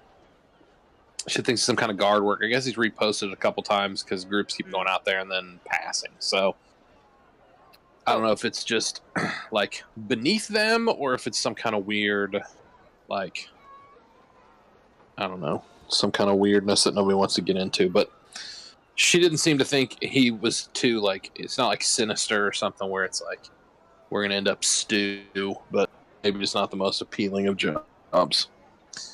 We have to kill all these rats. Yeah, sounds like a good plan. Yeah. So how was your weapon shopping? It was good. I got a good 30 arrows. That covered me for a little while. Good. Nice. Alright. You should get Kisa a collar sometime. Oh yeah, we'll definitely head back there one of these days. So it's probably like what, midday? Yeah, by this point, it's a little after noon. Like I said, lunch service, people are just kind of hanging around and eating sandwiches. What do you guys want to do? Like, I mean- go straight in? Like, do you want to wait till morning? Hey, what time is it now? Wait. It's about noon right now. Alright. Sounds like a little bit of the market traffic has died off for the noon hour. Just while people go eat and stuff like that. You do remember there being a shit ton of shops that you wanted to look at some point. That's true, we could go shop. We could go shopping. More than just to the arrow butcher place. Well, I told you there'd probably be weapons there too that you could have looked at if you wanted, but no. Eh, you wanted to weapons go aren't really trade. my style. You of all people should know weapons aren't my thing. I know, Not but really. there's still. It's still some decent stuff. Finn, what shops did you want to go to? Yeah, I'm pretty good. I mean, my clothes are clean. I don't really need a whole. I mean, there is that little, was it the old gnome fucker that I let go? That's There were two shops that you had made notice of that you haven't stopped at yet. There's one across the way from the captain's cabin that you were aware that the gnome would eventually be working at. You guys beat him to Corda by a while because he was heading on foot and you guys took a ship. So he might or might not be there. But it was Mistial's Mysteries of Magic was that shop. As we're heading into the market district, there was what looked like some kind of tailor or barber shop on the way in called Julius Scissor. That's right. For reference on the map, they are 8 and 9. 8 and 9. It's 8 and 10. 10 being Julius Scissor. Yeah, 9 was the weapons shop. I mean, we could always head that way. Because I have my little guide here and I still read it wrong. But we could always just head to the shops and go to the beach. Yeah. Do we want to hit like the sewers, like in the morning? Hit them like at night? Yeah, I mean, There's What no I need to go know, at night. when these rats are normally active. Go. You know what? All right, both of you. Yeah, I'll say both of you. Go ahead and roll a nature check. Edge, because you're not entirely sure what you just know that it's rodents. They've been referred to as rats, but you're not sure if they're rats or not. So Right. another nature check will count that as disadvantage. Oh, we're rolling at disadvantage. Yeah, because you're not sure what animal you're like going after. You just know it's a rodent of some kind. Alright. Shit, I fucking wonder if Joe. I got a 12. Solid 12. Okay, as far what do you know about rodents? Things you're not expecting to say. They tend to be a little more nocturnal, at least operating in the dark more. Given that you're going into the sewers to hunt them, it might not matter what time of day, but you might have better chances of it going at nighttime. Alright. Yeah, probably Without- tonight. Without knowing more about the animal itself, it's a little hard to tell. But usually, nighttime is a good scavenger animals like rodents to head out and not fear predators. But Alright. if these things even have predators. Right. We should probably go tonight. But that's when they're active, right? We want to go during the day when they're sleepy. I mean, if we want to miss a Kinda bunch what I of was them. thinking. Well, I mean, maybe if we go at night, maybe more would be active. We might have to deal with more at a time, which might be a That's problem. true. Especially if they're nocturnal, they operate better in the dark. So That's true. But, I mean, sewers are usually dark. true, but you know they have to sleep sometime. I'm assuming they sleep during the day, and that would be a good time to catch them off guard. Possibly. We can try in the morning.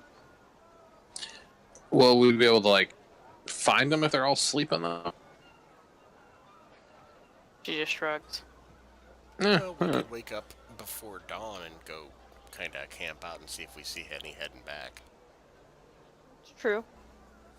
So we can, call it an early night tonight and, get up like around 3 or 4 in the morning, make our way there.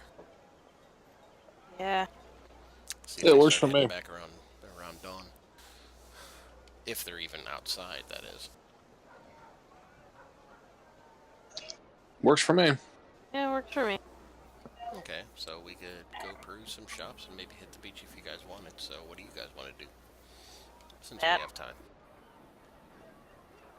Yeah, we could go check out that magic shop. Yeah. Sounds good to me.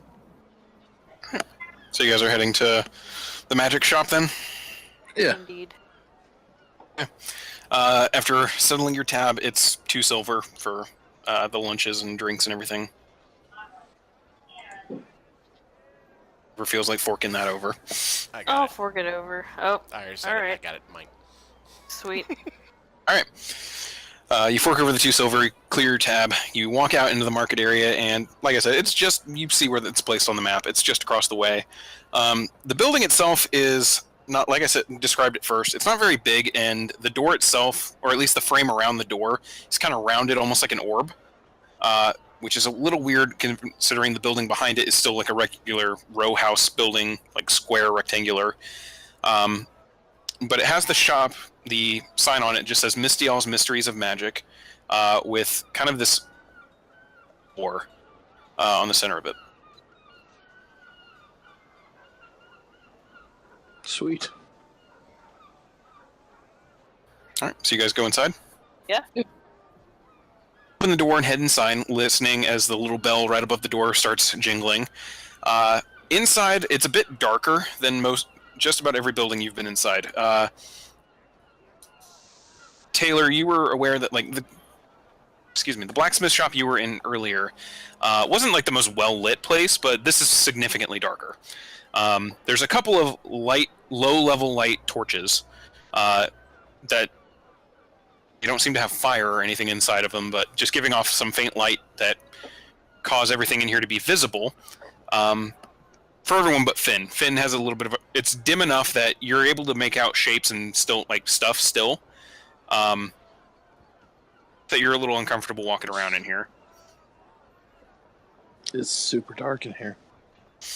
And as you begin walking forward, looking around, there's a couple little like half shelves of stuff, or half bookshelves, excuse me, loaded with just various books and different kinds of tomes and scrolls and papers. Along the far walls appear to be different cases with a few different magic items, or labeled items anyway, that probably are some kind of magical. As you get a little closer to the main counter, the place lights up a little bit more. And you notice, you start looking around, it's because all the little light torches on the walls have all lit up more, having detected. So, as you walk towards the main counter, though, you are greeted with a man. He's darker skinned, not quite like a mahogany skin, but a little lighter than that, with what appear to be very narrow slitted eyes.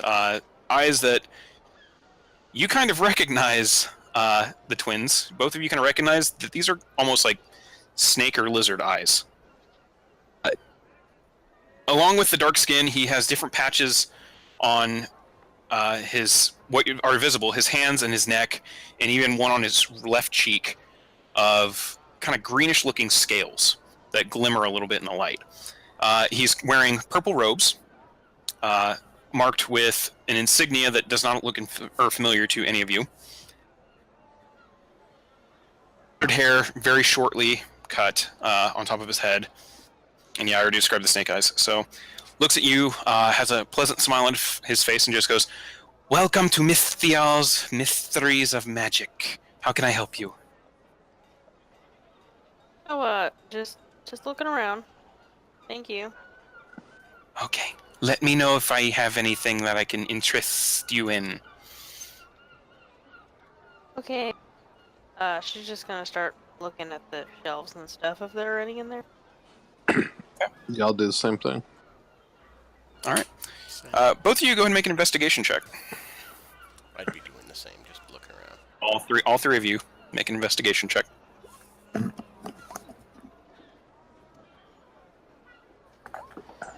Okay, so you immediately find this odd-looking hanging on a rack, and you are just fascinated by it. No label. Odd-looking what? Taylor, as in character, not you. Oh. So Joe, yeah. You there's this cloak just hanging on this rack. It doesn't seem to have any label on it, and you're just kind of looking at it, checking it from different angles. Does, or what it is. And eventually Miss Steele comes up to you and says, "For sale, this is my personal cloak. It's just a normal cloak."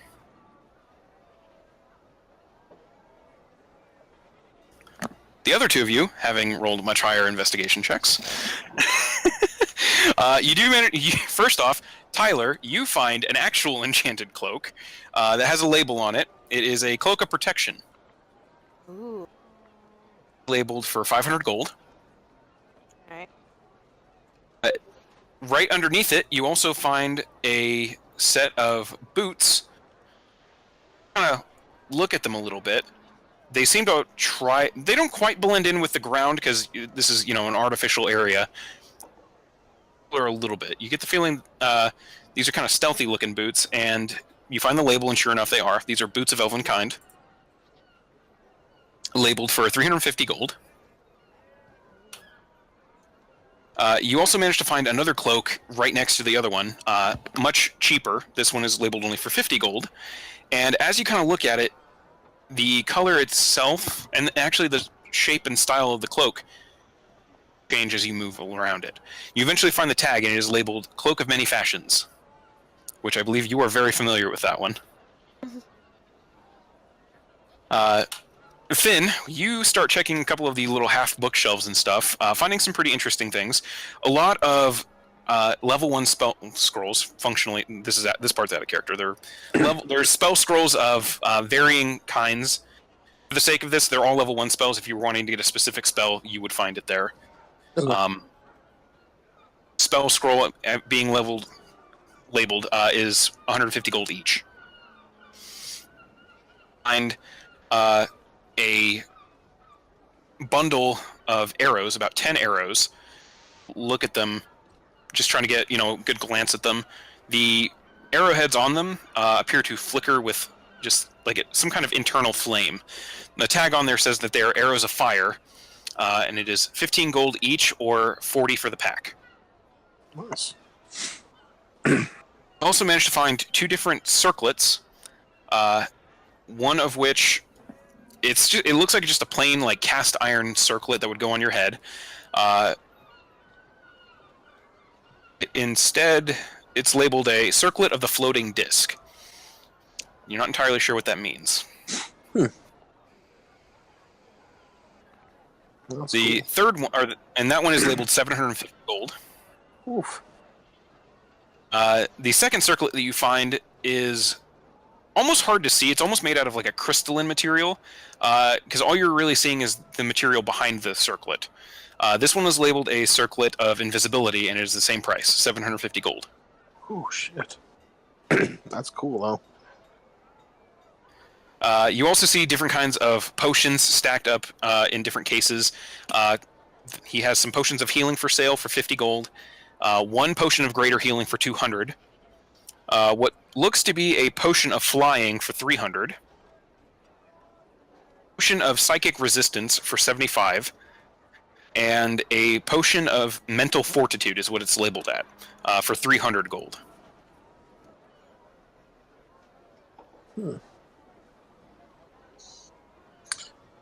I'll probably. You said there were 15 for the healing potions? 50 gold for each of the healing potions. 50. Yep. Okay. Those of fire were 15 each, or 40 for a pack of 5. Oh, that's right. Hey, Taylor, I don't know how much cash you got, but they got some sweet arrows over. What are they? They are arrows of fire. Yeah.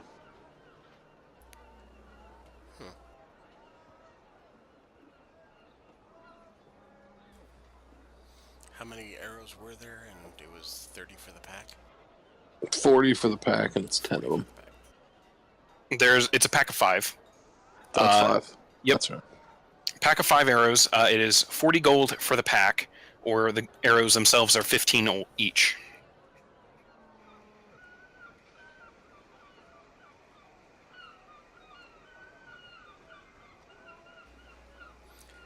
They're nice, but I think I'll pass right now. I'm kind of running a little bit low on the money. Yeah. That's cool. Once we Just point. start making some money. Yeah, that's true. Definitely come back to this shit. Oh, absolutely. Alright. It looks your sister's having good luck. Find some cool shit over there, Tyler.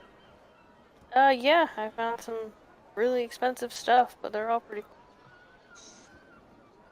And Tyler, you also managed to find one other thing off in a jewelry case. Most of the jewelry isn't labeled that it's enchanted. In fact, you find a little placard on there that says that should someone want to pay for a custom enchantment, they can, but the price would be negotiable. But amongst that case, there is one that is like a cast iron ring, but it's got a kind of blue glint to it, and the tag next to it says that it's a ring of water breathing for 300 gold. Ooh.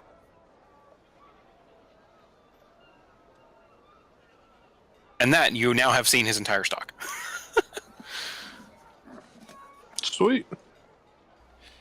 I mean, if anyone has anything worth, like, Jesus fucking Christ. If anyone has anything worth, like, well, I guess if anyone has any gold, it's like 350 or 400, then you can afford this kind of shit. Yeah, I'm a little tight. Yeah, it's out of my price range right now. Though, once we start getting paid, though, definitely come back and get some nice shit. Oh,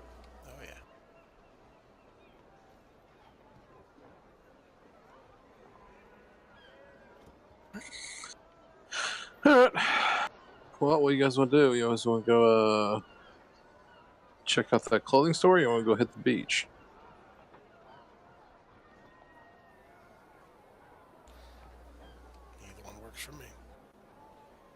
Yeah.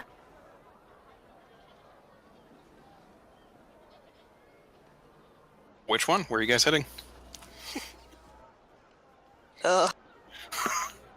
Let's go check out the clothing store. All right. So you guys make your way out with Misty all telling you, "Please come again." Yeah, we'll do. Thanks. Yep. But you make your way out, heading around one of the streets and back onto the main road that divides the market, over towards the very ostentatiously colored building that has been labeled Julius Scissor.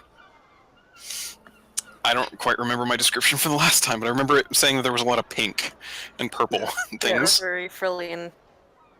It stood out, I definitely what I remember saying.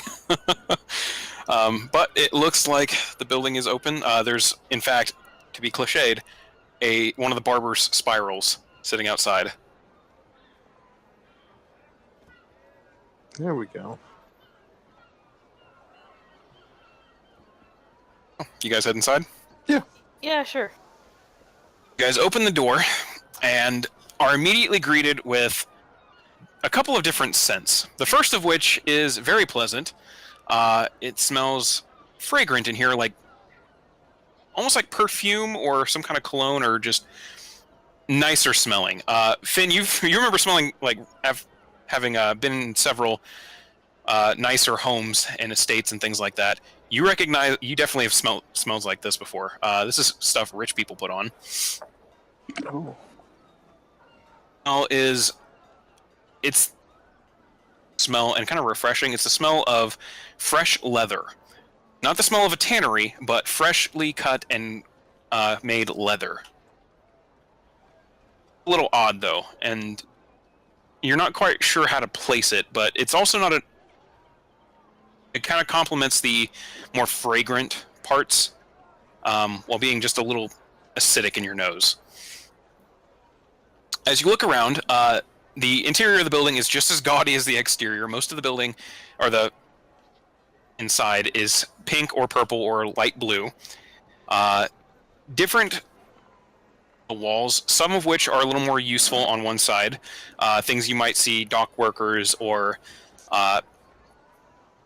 things like more working class people. Their quality of clothing, their styles. Scattered objects on different racks throughout the main area. On the left side, you find some finer quality dresses, blouses, things like that. Maybe not like it's still in the same kind of price range, but a little higher quality and a little more for certain situations. The difference between like the work section and the like dress section of Walmart, for reference. So. There are a couple stalls in the back that are currently empty, and a few different people. You've never quite seen people like this. You did just see a blue-skinned man earlier, but these people are different blue skin. It's more of a like pale blue, like a sky blue, and it reminds you less of the sea and more of the sky. All of their heads are completely bald, and their noses, in fact, are kind of pushed up a little bit, almost to the point of non-existence. Kind of like I'm trying to imagine a nose like somewhere in between Red Skull's nose and a regular person's nose. Pug smushed, but pretty up there, like pushed up. They all appear to just be chatting with each other, and they hear the bell of the door go off, and they kind of look over in your direction. One of them finally hollers off, "Julius, you have another!" As from one of the back doors, this gaudy pink and yellow curtain opens up, and a very tall figure walks out. Taller than any of the other guys in here. He's the exact same species, whatever he is. Whereas they're probably somewhere in like the 5.5, 6 foot range. He's probably pushing 7. Or at least he might even be above that, honestly. Walking out, a tuxedo is pink and purple plaid. with a sky blue and lime green vest and shirt, respectively. In addition to that, the same light blue skin, the pushed-up nose. His eyes are a bright, like lavender or purple, somewhere around there. You're not quite entirely sure, and they seem to change a little bit with the light. Massive, and by massive I mean like a foot tall. Big. As he walks out, he goes, "Welcome, welcome, welcome to Julius Scissor. How can I help you?"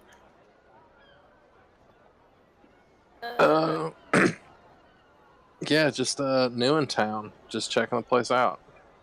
I love meeting new people. I'm Julius King. How are you?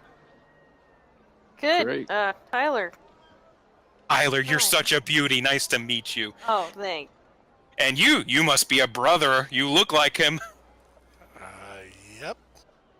What's your name? Taylor. Taylor, such a strong name, such a strapping young lad. Ooh, you have a look about you. You are handsome. My name's Finn. Nice to meet you, Finn. So, what can I do to help you, dearies? I'm not exactly sure.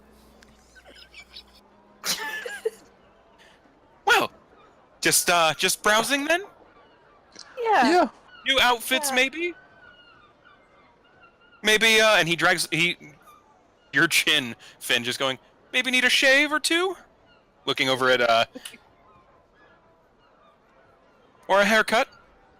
Tyler just. I mean, it probably has been a little bit since I've been trimmed up, so It Yeah. looks like it. You could probably do with one.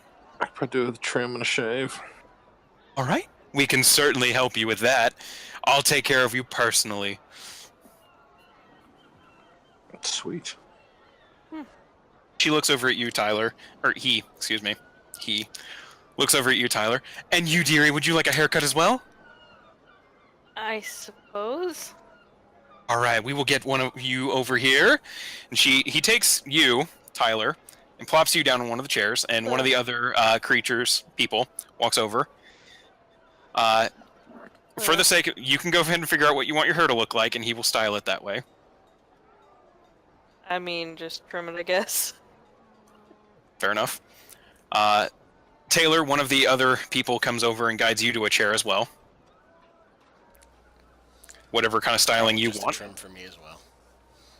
Shorten it up a bit by an inch or two, maybe. And despite your half-elf features, you do have a little bit of some stubble going on.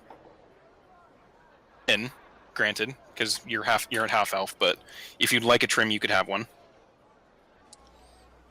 Yeah, I'll take a trim and a shave. Why not? All right. And then Finn.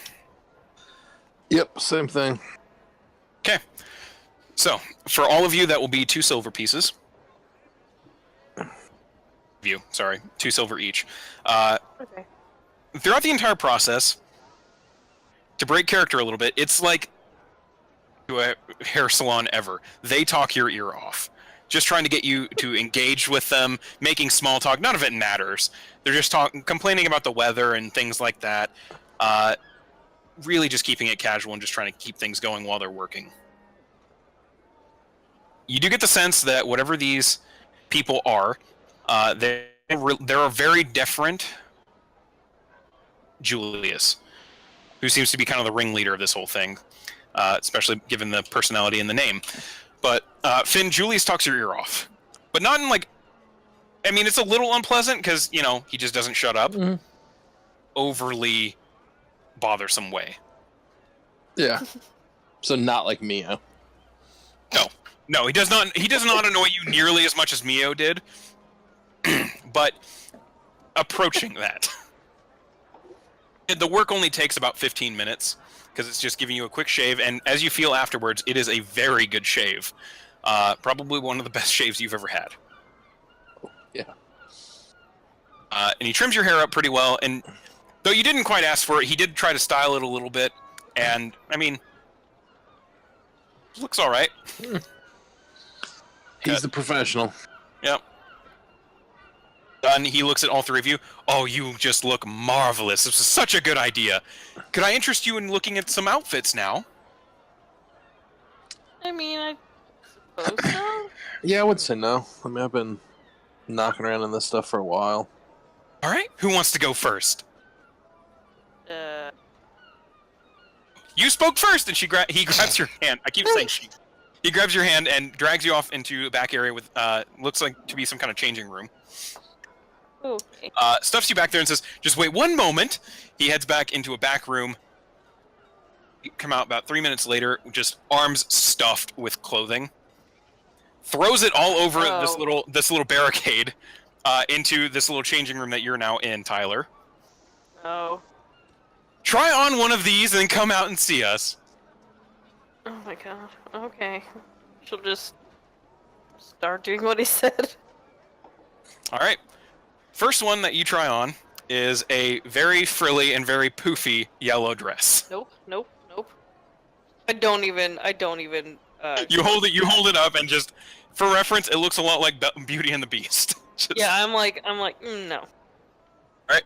Second one, it's an ensemble kit. It is these colored pants, like leggings almost, and a longer bluish green blouse to kind of match with it. Okay. All right, you try that on. Yes. Try that on. Come out. Oh, you look marvelous, dearie. Doesn't she look wonderful? Her face is just like not amused. Yeah. Look nice. Thanks. I'm gonna try other shit on now. All right. Taylor's just covering his mouth because he's grinning so much right now. Oh, don't worry. You're next. No, I'm not.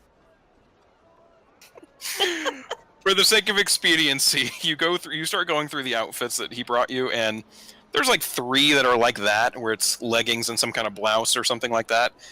The rest are dresses and skirts. Alright. I guess I'll buy a leggings blouse combo thing. Okay, you can pick what color. There's enough variety that you can choose. Sounds good. So, on a pair of leggings and a blouse. He looks at the two of you. Next. I guess I'll go next.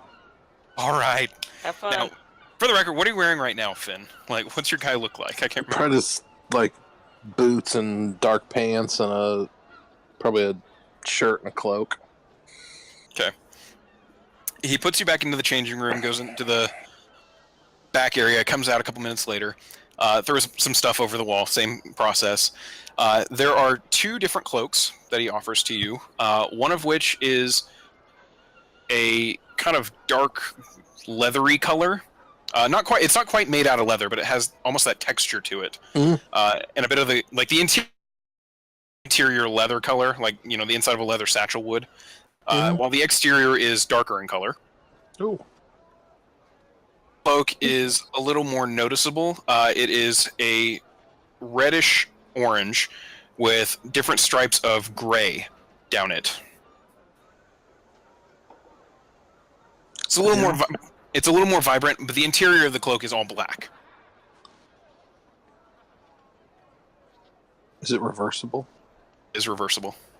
And in fact, the hood on the black side, so that when the black is on your back, like interior, the hood on the cloak is... That's cool. So, when you kind of pull the hood up real quick, it's very warm. It's very nice and warm. As far as outfits go, he offers you different ensemble sets as well. A few different sets of trousers and shirts with belt combos. At one point, one of the sets is just... It's not quite denim, because denim doesn't exist in this, but it's a denim-like material for the sake of it, along with a leather vest. Canadian tuxedo. Basically. Whoop whoop. As well as a couple different kinds of plaid shirts and things like that. Shorter sleeved shirts and shirts with no sleeves at all, like tank tops. Guns out. You kind of get this kind of fits more with the style in Corda, given that it's a coastal town and the place is usually pretty warm. No.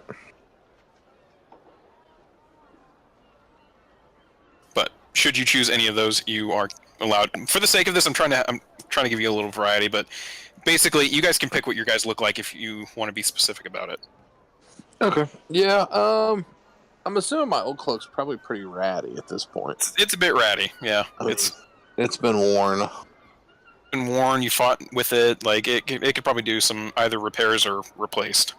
Yeah, I'm not super attached to it, so I'll just. So is that first cloak you showed me? Is it like nice and like heavy and like sturdy? It's pretty sturdy. Yeah, you guys notice all the clothing you've tried on, like even the ones that are a little more frilly and like for appearance rather than functionality, they're still pretty thick and like. Not a lot of like silk. It's sturdy stuff. Not a lot of silk, and you in fact you kind of question him about it a little bit, and he goes, "Well, we keep all of the higher quality like silks and things that aren't used generally in daily purpose up at our second shop up in the Hill District. Nobles tend to buy more stuff like that, whereas the more working class folk down here don't appreciate stuff like that since it tears so easily. Yep, I hear that. So, know your market. Might as well, right? Yep, I hear that. Yeah, no, I dig this. Like, this cloak's nice. Well, you can certainly buy it. And Taylor, he goes through the whole process with you two, trying to get you in the back room and at least looking at clothing. Yeah, I'd look. I definitely would prefer like So- darker colored clothing, like greens, browns, blacks. So yeah, you can choose what your guys look like as far as outfits and everything goes. Total cost for the outfit change and any repairs to like boots and things like that, which are done immediately on site and take literally no time. His staff is super well trained.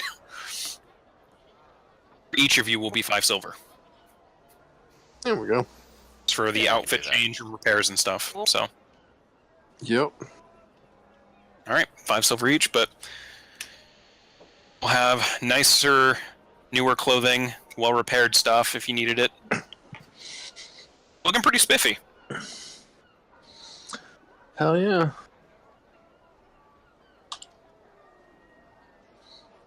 But with that, Julius looks at you and goes, "If there's anything else I can help you with, please let me know. I love helping my customers." No, I may come back around. Please do. Yeah, I we'll see. love, like I said, customers are my bread and butter. You folks have a good rest of your day, all right? And tell anyone who asks why you're looking so good, let them know it was from me. Will do. That's doable. Bye-bye now. Bye.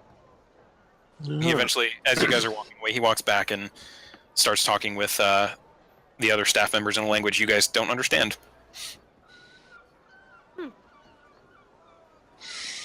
Oh, that's not tough for me. That's most of them. I don't think anyone here speaks Vidalcan, so... I don't think so. Alright, well shit, that probably killed the rest of the That whole montage killed quite a bit of time. So, by the time you guys head out of there, it is closer to like 6 or 7 in the day. Yep. Back to the spot. Get up Yeah, early that in the sounds morning good and to me. go kill some fucking rats. Apparently. Get some Yeah. decent sleep so we can wake up quite early. Yeah.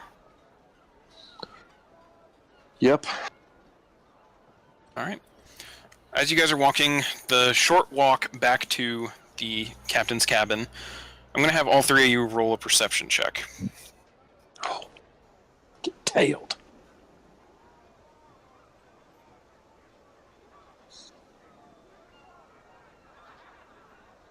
All right. Finn, you're kind of keeping an eye on the crowd and you don't quite notice anything. But the twins are a little more accustomed to being tracked in higher vantage points. And they happen to look, and both of them spot, but don't give it away to everyone that they've noticed, that there is someone on a rooftop nearby that seems to be watching them.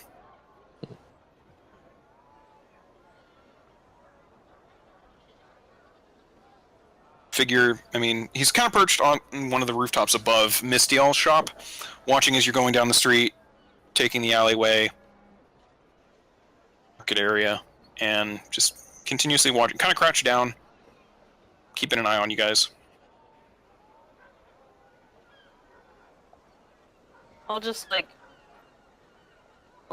touch Finn's wrist, like to get him to look, and then just kind of like tilt my head to one side, like I'm like stretching my neck. Then awakened mind. What's up? Being watched. Oh, where at? Rooftop. Okay, which there's lots of rooftops. I'll just like 12 o'clock. Like, don't gesture. Like, we're talking mentally. Like, nobody else can hear us. You can just straight up tell me over there to your left. all right. DM, what direction was it? It would be at your, if we're using clock face, it would be at your 9 o'clock high. So he's on top of like Mistiel's place. Mhm. Okay. I'm gonna knock. Try and get a look at him. Okay, you take a look over towards, you try to look over towards that, and you don't see anyone over there. I don't see shit. He must be a bad angle. As you mention this to Tyler, Tyler kind of glances over as well and doesn't see him anymore as well. All right. Well, he moved. Okay, that's probably not a good sign. Yeah, you know. Yeah, we probably. Keep an eye out. That's something we probably should have. Like, how about if you guys cough 3 times? Like, I'll open up the little, like, All right. dialogue. That works. That'll come in handy. Yeah, I mean, it's like obviously just 2-way. I mean, I can't like loop anybody else in, but we can converse. So yeah, cough 3 times if you want me to, you know. Yeah. Okay. We'll do. But no getting hammered tonight. No shit. I'm not, Definitely not. what are you looking at? If one of those get loaded, I would have sober this whole time, except for that time we got gassed. I'm mainly talking to myself, but you know. There you go. Little pep talk. Yeah. Get drunk. 1 drink. Go to bed. That's it. Period. Yeah, pretty much. All right, fine. Maybe 2. These are really weak drinks. I mean, you're not wrong. You guys have been buying, like, the frilly little stuff that, you know, drinks that don't get you drunk. Not a whole lot of alcohol in it. The hot half-orcs do have a little bit of it, but you haven't been drinking enough of those to feel it, so... We're drinking them for flavor, not for alcohol. Exactly. Nobody buys Sex on the Beach because you want to get fucking hammered. Just saying. It's just saying. Yeah. There are much easier ways to get drunk than on Cosmos, alright? This is Yeah. true. You guys have made your way back into the captain's cabin then. Yeah. Sitting down for a nice meal and some drinks and everything. Commiserating about recent events. I'll probably nick some of like whatever we have for dinner, like some of the meat. I'll fucking keep it, and I'll pop Elvis out of his little pocket dimension, hang out with him a little bit once we're done. Like once I go back to the room. And he appreciates it. I mean, he being a fey creature, he doesn't necessarily need to eat, but he recognizes that you want him to, so he does it anyway. Yeah, I'd have done the same for Kisa. Kisa's not that case. Kisa's very happy that you're feeding her. Oh, yeah. I make sure she's fed. Every day. Being a non-fey creature, she needs to eat. Oh, definitely. But you get a couple like weird looks because of the having, you know, a wolf, but not too many. I mean, you guys are seeing Corda is having grown up in different parts of the Empire and having experienced a little bit of that. The twins are a little more. You two are a little more used to like influenced culture.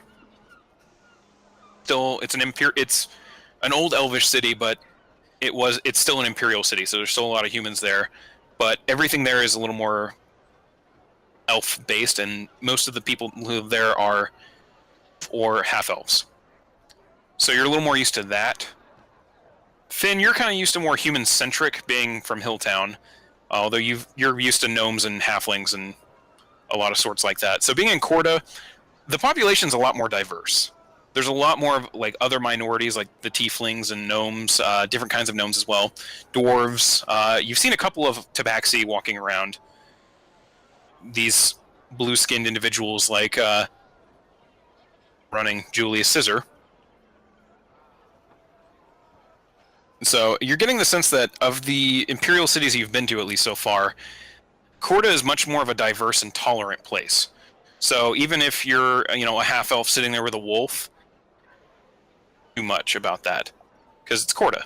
Things like that happen. Asked.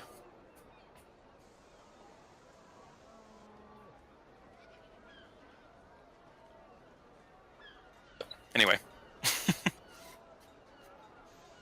Cool. All right.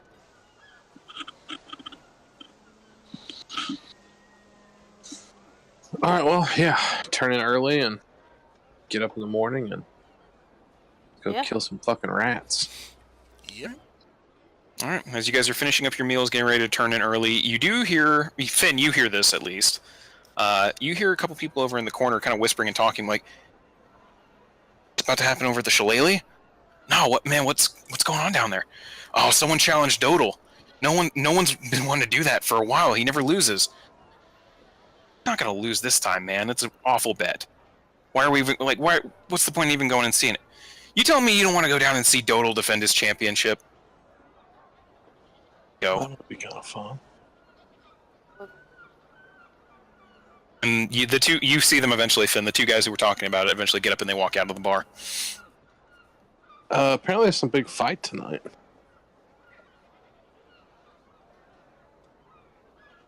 If you guys want to go check it out.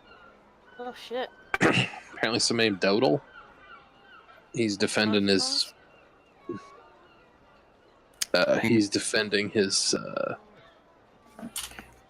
belt. Sounds like a good time. Yeah, we could check it out as long as we can still get some good sleep. Yeah.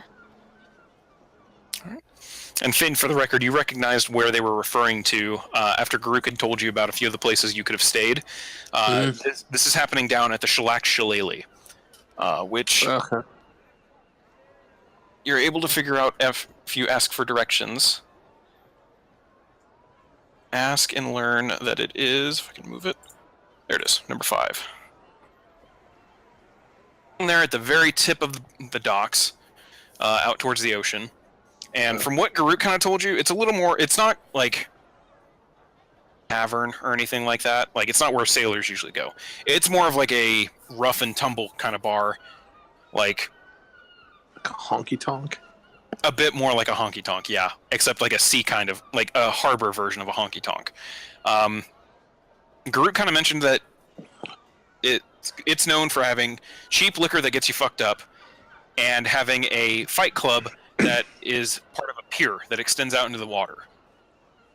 Usually, they try to do fights whenever it's low tide and no storm or anything, but for the more like crowd-inducing ones, they do it when it's high tide and there's storms and waves pushing through the pier, inflicting damage in the fight. Ooh. Nice.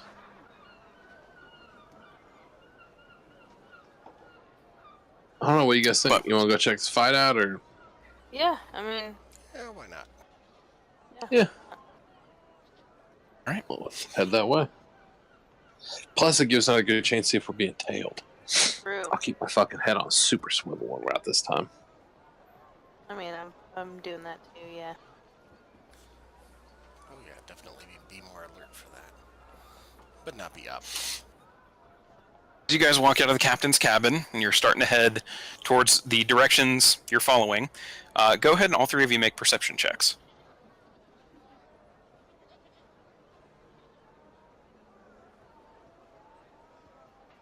God damn it. Jesus. Looking good. Fuck you, You- 20. Hey, you had a really good perception roll earlier. It balances. Yeah, I know. It's the only good one I had. Well, one of the few good ones I've had this year. I was gonna say you had a deception roll that was ridiculous for your deception skill. Probably telling the truth for him. Yeah, the deception that didn't actually need to happen. Anyway, you start making your way towards, where you're supposed to be heading, trying to keep a low profile and watch the rooftops. You don't manage to see anything following you. Just because you're missing it, or because, man, they really just buggered off and didn't care about you. But about 15-20 minutes later, making your way through the city, you do manage to find yourselves in front of the Shellac Shillelagh. Now, the building in front of you, it's not very impressive. There's no side areas attached to the building. It's just the building attached to the dock, and the building goes out into the water like a pier. Constructed of wood, and there's a few parts where the wooden boards are kind of coming undone and slatted down a little bit, and probably needs a little more TLC to be brought back up to perfect standards. The sign itself is completely crooked, and it's roughly painted in green lettering, and it just says the Shellac Shillelagh. A few of the letters have been kind of carved into with knives or something, so it's almost. And there's a few of them that are a little harder to read. You can hear, but you guys have you've been hearing the noise for the last 5 minutes as you've been approaching the bar area. This whole area, now that you're right outside of it, you hear it. It's loud. There's some loud music going on inside. There's a lot of just raucous laughter and cheering and things like that. This sounds like the place to be right now as far as activity goes. There we go. But as you walk into the bar itself, pushing open the doors that are barely doors and barely attached, looking in, it's very loud in here. You smell people, first off, mainly. This place is pretty packed in. Most of the tables and the stools and everything are all taken. A couple booths off on side areas that look maybe free, or maybe there's a reason they're free. You're not entirely sure. You'd have to look. There's no servers walking around this area. All of the service is at the bar. You have to go up and get whatever you want from there. You are able to barely make out the guy behind the bar, and at least the guy who looks like he's in charge of the bar. Very well-defined human features, very handsome looking, with kind of flowing golden hair, kept not quite short, but long. Just enough that it gives him a nice head of hair and flowing back a little bit. Almost like something you'd see on a noble, with a nice, simple blonde goatee as well. Appears to just be in a jovial mood, directing his employees and helping out where he needs to, filling the gaps, making sure that everyone who comes up to the bar for a drink is perfectly served. You don't see any food service around here. This looks like it's just a bar. More raucous activity out in the back. And as you kind of glance through, there are two different... the bar is kind of the central feature of this room. And then on each side of it are walkways heading out towards the pier. And you kind of glance back there, and there's quite a lot of people just standing around in clusters out on the pier, almost like a backyard patio, where they're just hanging out. Seems to be clustered around a central point yet, as far as outside, so the fight doesn't seem to have started yet. Can we see who the fighters are? Go ahead and make a perception check.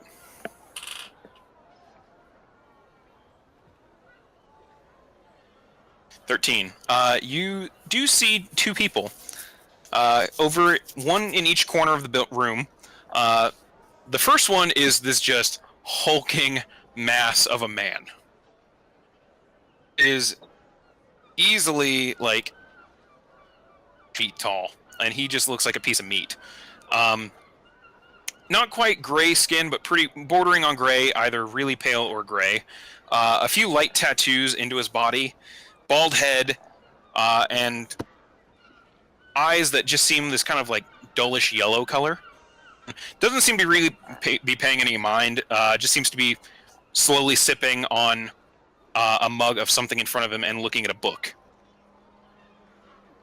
The other guy that you spot is over in the opposite corner of the bar, and he is very much having a good time. He's wearing... He's the only reason you're kind of spotting him as the potential fighter in this is because he's dressed the exact same way that the big dude is. No shirt, and only his trousers. These kind of weird-looking gauntlets on his arm. Not quite gauntlets. Van braces are more appropriate. Attached to it. It's the exact same garb that the big dude is wearing. This guy, however, is very similar to the Vidalkin that you saw at Julius Scissors, except without the nose. Horns, nothing like that to identify that he's a tiefling or anything. No fur to identify him as that. There's no like any kind of perspiration or anything that identifies him as a water genasi. It's a little hard to tell what he is exactly, other than just a blue-skinned individual. But he's in a raucous fit of laughter when you initially spy him. He's got about 3 mugs that are all turned over empty on the table in front of him, as he's got a 4th in his hand, joking around with a couple of pals of his that don't seem to be drinking at all, and they're laughing with him, but they're just kind of hanging out, and he seems to be enjoying himself pretty well. And you occasionally do spot the well-natured glance over at the big dude, and the big dude just kind of he'll occasionally look over. Not glaring at the blue guy. Over, what is he doing?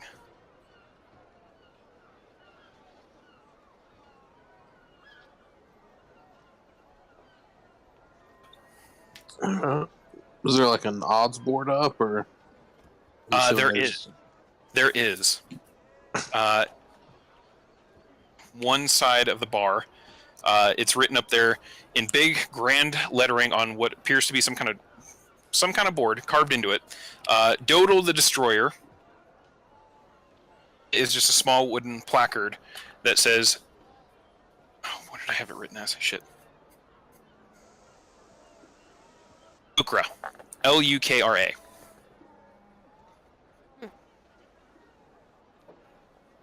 Odds are heavily in Dodal's favor. Dude, which one's Dodal? The big dude. Oh, the big dude's Dodal? The big dude is Dodal the Destroyer.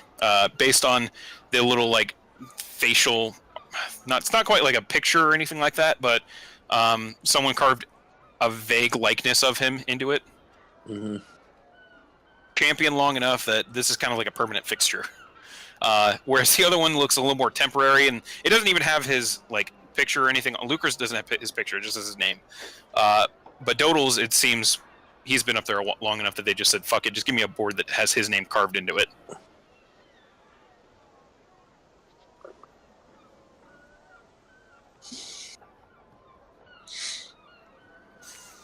But as you guys are kind of sitting there and waiting, eventually the blonde-haired man gets up from behind, stands up onto the bar and hollers out, "All right, ladies and gentlemen, we'll be setting up the fight here in 15 minutes. This is last call for any shots." Her face just kind of looks troubled.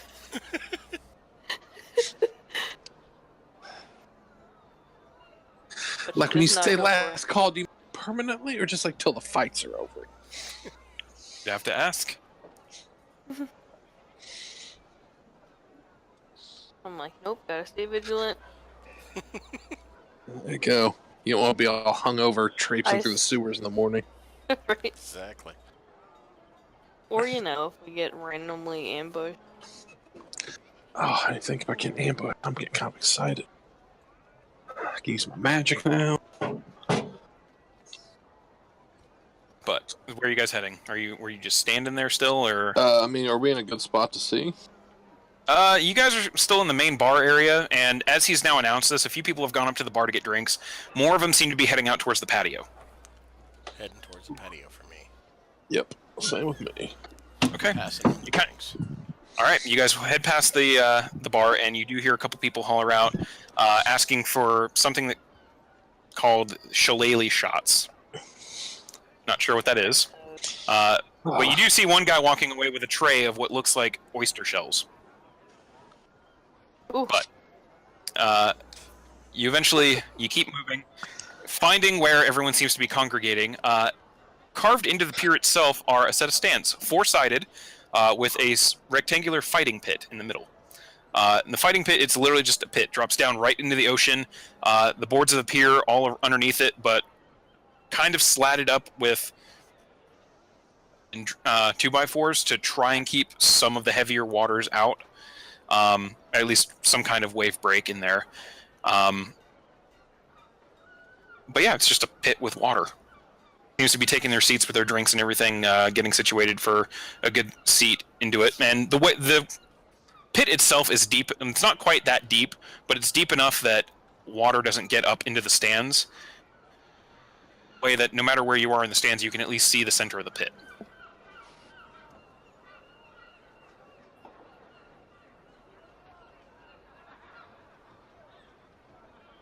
You can take your pick on seats.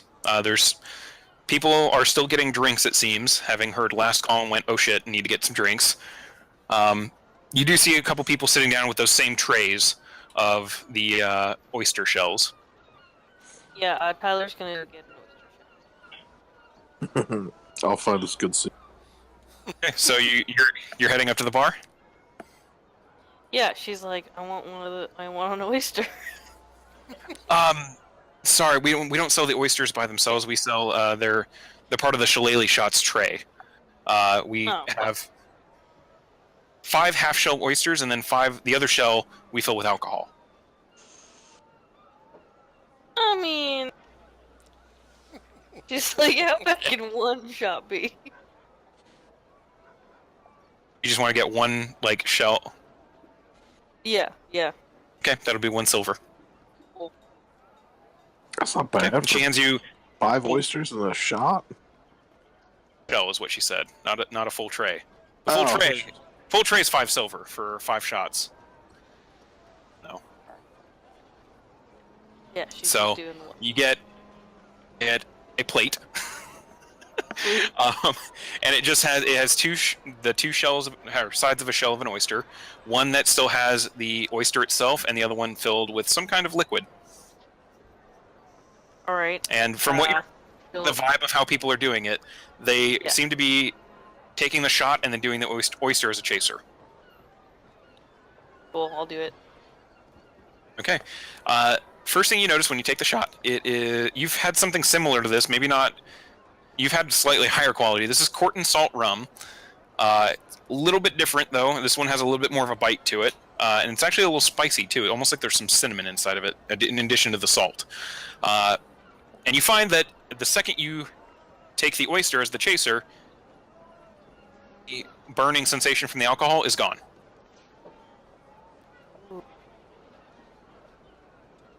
Yes, fun fact, in real life, if you take a rum shot and then follow it with an oyster, it works. Gonna have to try that. I don't love recommend rum, and I hate oysters, so I think I you don't. can Yeah, miss me I was with gonna say that one. unless stomach oysters, and more important, not if you can stomach oysters, because if you can just stomach oysters, it doesn't quite do it. You have to be like oysters and savor the flavor a little bit.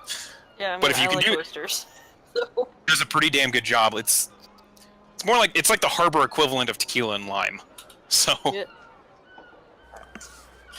yeah, I was a little surprised by that too. Gonna have to try that. Believe me, it's an interesting little thing. I'm just not a fan of seafood in general, so That's kind of where I'm at. I don't even like fish. But yeah, I mean, you take the shot there, Tyler, and I mean it was pretty good stuff, and you're not buzzed or anything, but you have rum in your body now, so. Sweet, I'll just go back over. Right. You go and sit back down with everyone else. That was the shot. I don't know what you're talking about. Okay. She just smirks and waits for the thing to start. All right, and after waiting for about 5-10 minutes, eventually you hear a loud exclaiming from behind the stands. The stands are mostly filled tonight, but there's still a few people away from them standing. They just didn't feel like sitting down or anything like that. You start hearing a couple of them cheer and some patting and some screaming and stuff as the big guy Dodal eventually kind of walks over towards the pit, starts walking down the stairs to it. He doesn't even really have a excited look on his face. More like this is just all right, I'm here, let's do this. before he hops down into the water and with a pretty big splash, but doesn't quite reach the stands. Doing like the chest arm pump, like, come on, let's get some noise going on here. And people, sure enough, they do cheer for him. Hear another set of cheering going on as Lucra, whoever this guy is, blue-skinned individual, starts going down the steps a little bit, almost like not quite doing a jig, but doing the little like boxer's hop downstairs, keeping his balance well enough that he doesn't trip or fall or anything. Doing a couple like mid-air jabs, like just trying to warm up a little bit on his walk, like full McGregor style, if I'm being honest. Before eventually doing a front flip into the water, landing feet into the pit. Warming himself up, stretching out a little bit more, getting himself ready for whatever's about to happen. Actually, you see the blonde individual, the blonde male, standing over at one edge of the pit with what looks like some kind of rock. As he holds it up to his mouth and starts speaking, you guys hear everything, and it's pretty loud. You get the sense that this rock is probably enchanted so that everyone around this area can hear him when he talks into it.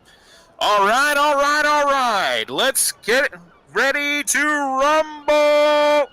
Crowd goes wild. Eventually... Huh? Go ahead. Oh, I was just gonna say Tyler just looked around at him like, what? People are going nuts. They like this shit. Yeah. Eventually, after it quiets down a little bit... Side, weighing in at 350 pounds, at 7 feet 9 inches. You love him. You've seen him fight and defend that title for 15 years now. For Dodal the Destroyer. They seem to really like their champion. Dodal, not really, doesn't seem that into it. I mean, he has a gruff look on his face. He's just like, yeah, come on.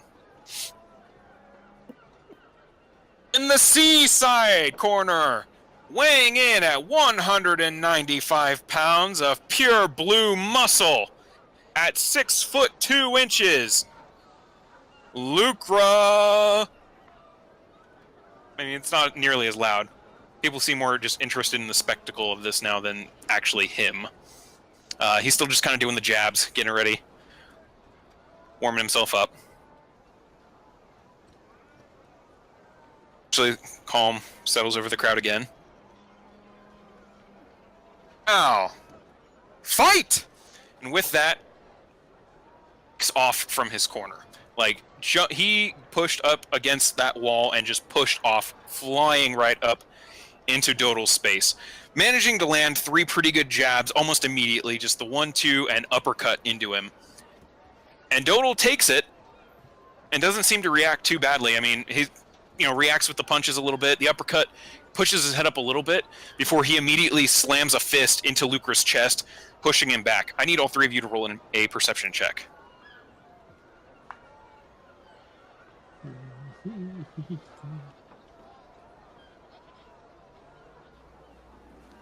damn, you rolled 20. All right.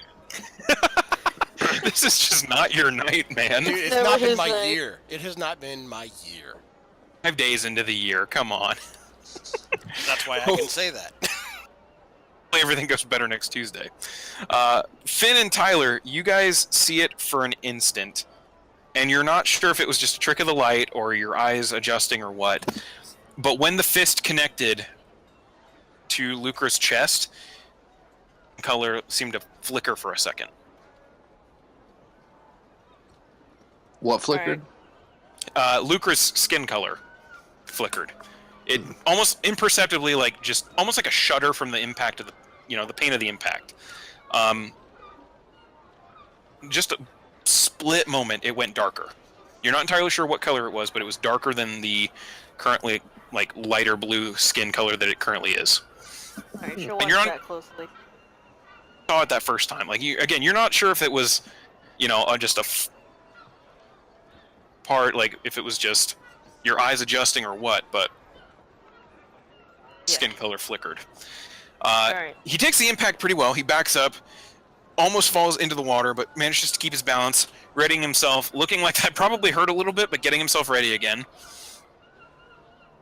Starts moving up a little bit, just slow, methodical, watching for Lucre's movements. Lucre eventually does come in for the attack again, from the right this time. Dodal has his guard up, immediately putting up some blocks, managing to keep any major hits away until he tries to land another blow. This time Lucre just barely dodges and pushes his arm out, managing to push the elbow in a little bit. Not enough to break the arm, but you hear a little bit of a grunt of pain, even from up in the stands from Dodal, as his arm almost gets pushed in like that. Lucre backing up to take another, to take stock of where his situation is. Dodal stretches his arm out a little bit, just trying to get that bone, make sure it's not damaged in any way. Starts moving back in, this time going on the attack, lunging with a speed you're not sure how the guy that size should have on his feet. Dude just jumps in, swinging left, right, left, going for an uppercut, missing completely as Lucre is even faster than he is. But that you expect from someone that small. Smaller than this guy. It's a bit like watching an elephant and a lion fight. And the fight, it keeps going for a little bit until eventually Dodal does manage to get another hit, this time on Lucre's shoulder. Go ahead, all three of you roll another perception check. Take the blow and falling down into the water.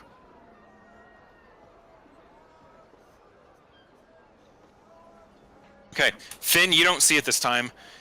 Tyler, you do see it this time, and you notice that the skin color is definitely darker. Maybe some kind of, like, lavender shade. Maybe it might be darker than, it might be like, you're not entirely sure. Definitely a darker shade, though. Taylor, you notice this for the first time, that takes the blow to the shoulder, his skin color almost flickers for an instant. You're not sure if you're actually seeing that same description. You're not sure if you're seeing this actual skin color flickering, or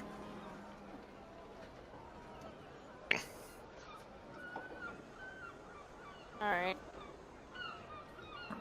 But he gets up, kind of rubbing his shoulder, backing up enough so that Dodal doesn't immediately go in for the follow-up strike. You do hear a loud pop. And you start getting the sense that there's probably some kind of enchantment in the pit so that any noises in the pit are amplified outside so everyone can hear it. Because the sound you just heard of him popping his shoulder back into place is not something you should hear from that distance. Cheering. Or while there's water going around in the ocean. But it was a little gruesome, but he gets his shoulder popped back into place, rotates a little bit, readies himself up, goes back in for the guard. This time they're kind of dancing around a little bit, just trying to feel each other out for move in and strike.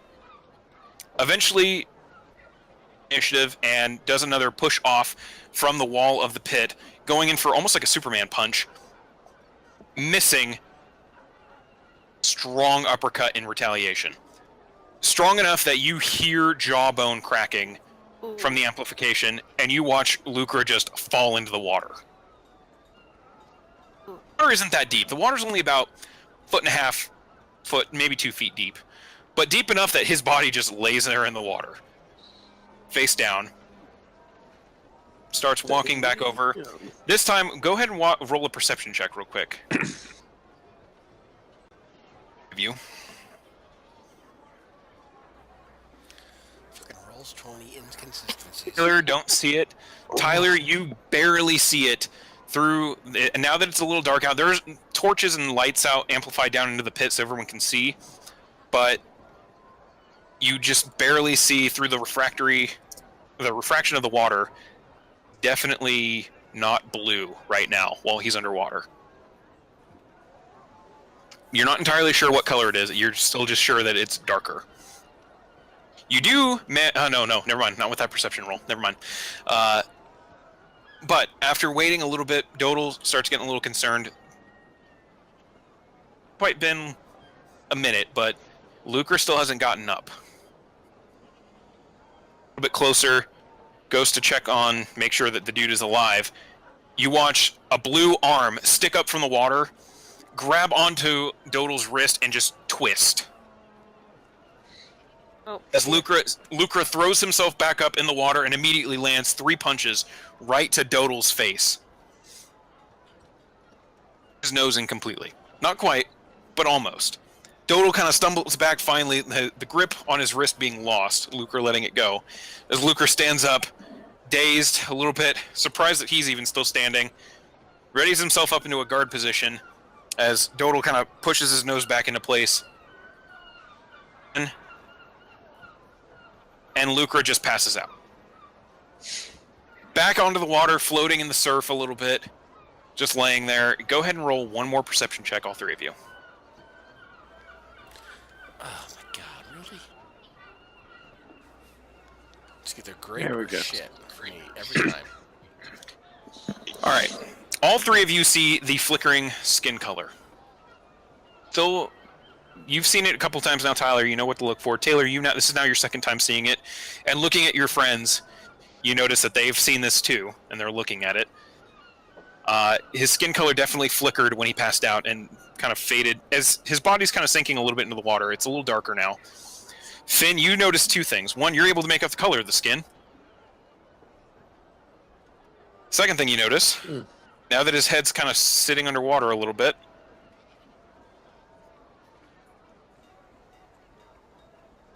that man is definitely a tiefling. Yep. Purple tiefling. Well, I'm sure it's a coincidence. But that's all you're able to see through the water and everything is he slowly comes to rest. Slats in the pit itself kind of open up and a few of the bar workers pull Lucre underneath the pier to make sure that he's all right. Dodal, still smushed nose, kind of tries to fix it a little bit and realizing he's not going to fix it on his own. Eventually just gives up, blood and snot just trailing down his face a little bit as he looks around a little dazed and throws his hands up. Clearly the victor in this whole situation. The blonde man comes back and goes, and once again, Dodal the Destroyer wins! The crowd goes wild. Make sure to claim your winnings at the bar if you bet on him.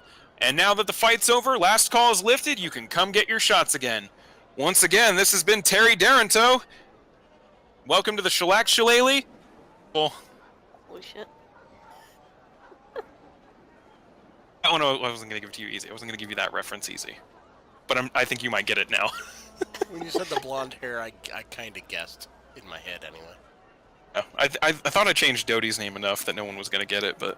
Yeah. But everyone still cheering, a few people looking really pissed off, like they thought Lucre was going to win. Clearly having enjoyed some Shellac Shillelagh shots. A few people getting up to go enjoy more Shillelagh shots.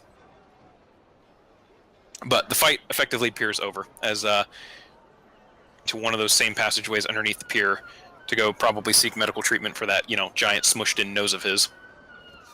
Yeah. Yeah. Which, for the record, in case it wasn't clear, the twins recognize what species he is. He's a Goliath. Oh shit. You'd seen a couple of those. Or seen one though, Finn. As they don't tend to make their way farther south than the Redwood Forest, so. I feel like it's always good to bet on a Goliath. Is that what that do? Yeah. Yep, What? He's big. They're all that big. they're all pretty big. No shit. That's pretty much average for a Goliath. Yeah. Huh. Well, are we heading back? Before I Oh. start doing shots? Probably not a bad idea. Don't need any more shots than you've already taken. Well, I took one. I mean, no, I I know. didn't. I saw. Wasn't me. Right.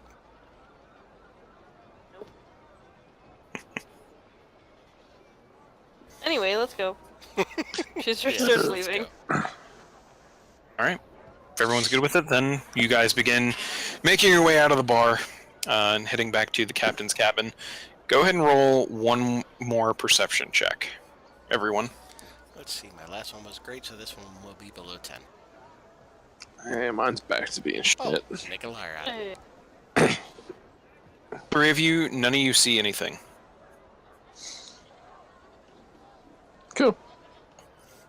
don't think you were followed this time. But making your way back into the captain's cabin,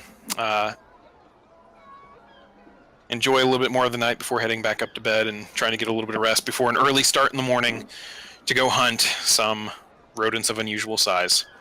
But Right. that is where we will call it for the night. Cool. Cool. Alrighty. Unless anyone has anything they want to do in the middle of the night. Nope. Not really. Nothing I can think of. That's Cool. what we'll call it then. Alright. Alright, sounds good. I will end the recording here. Not bad for a 3-person session.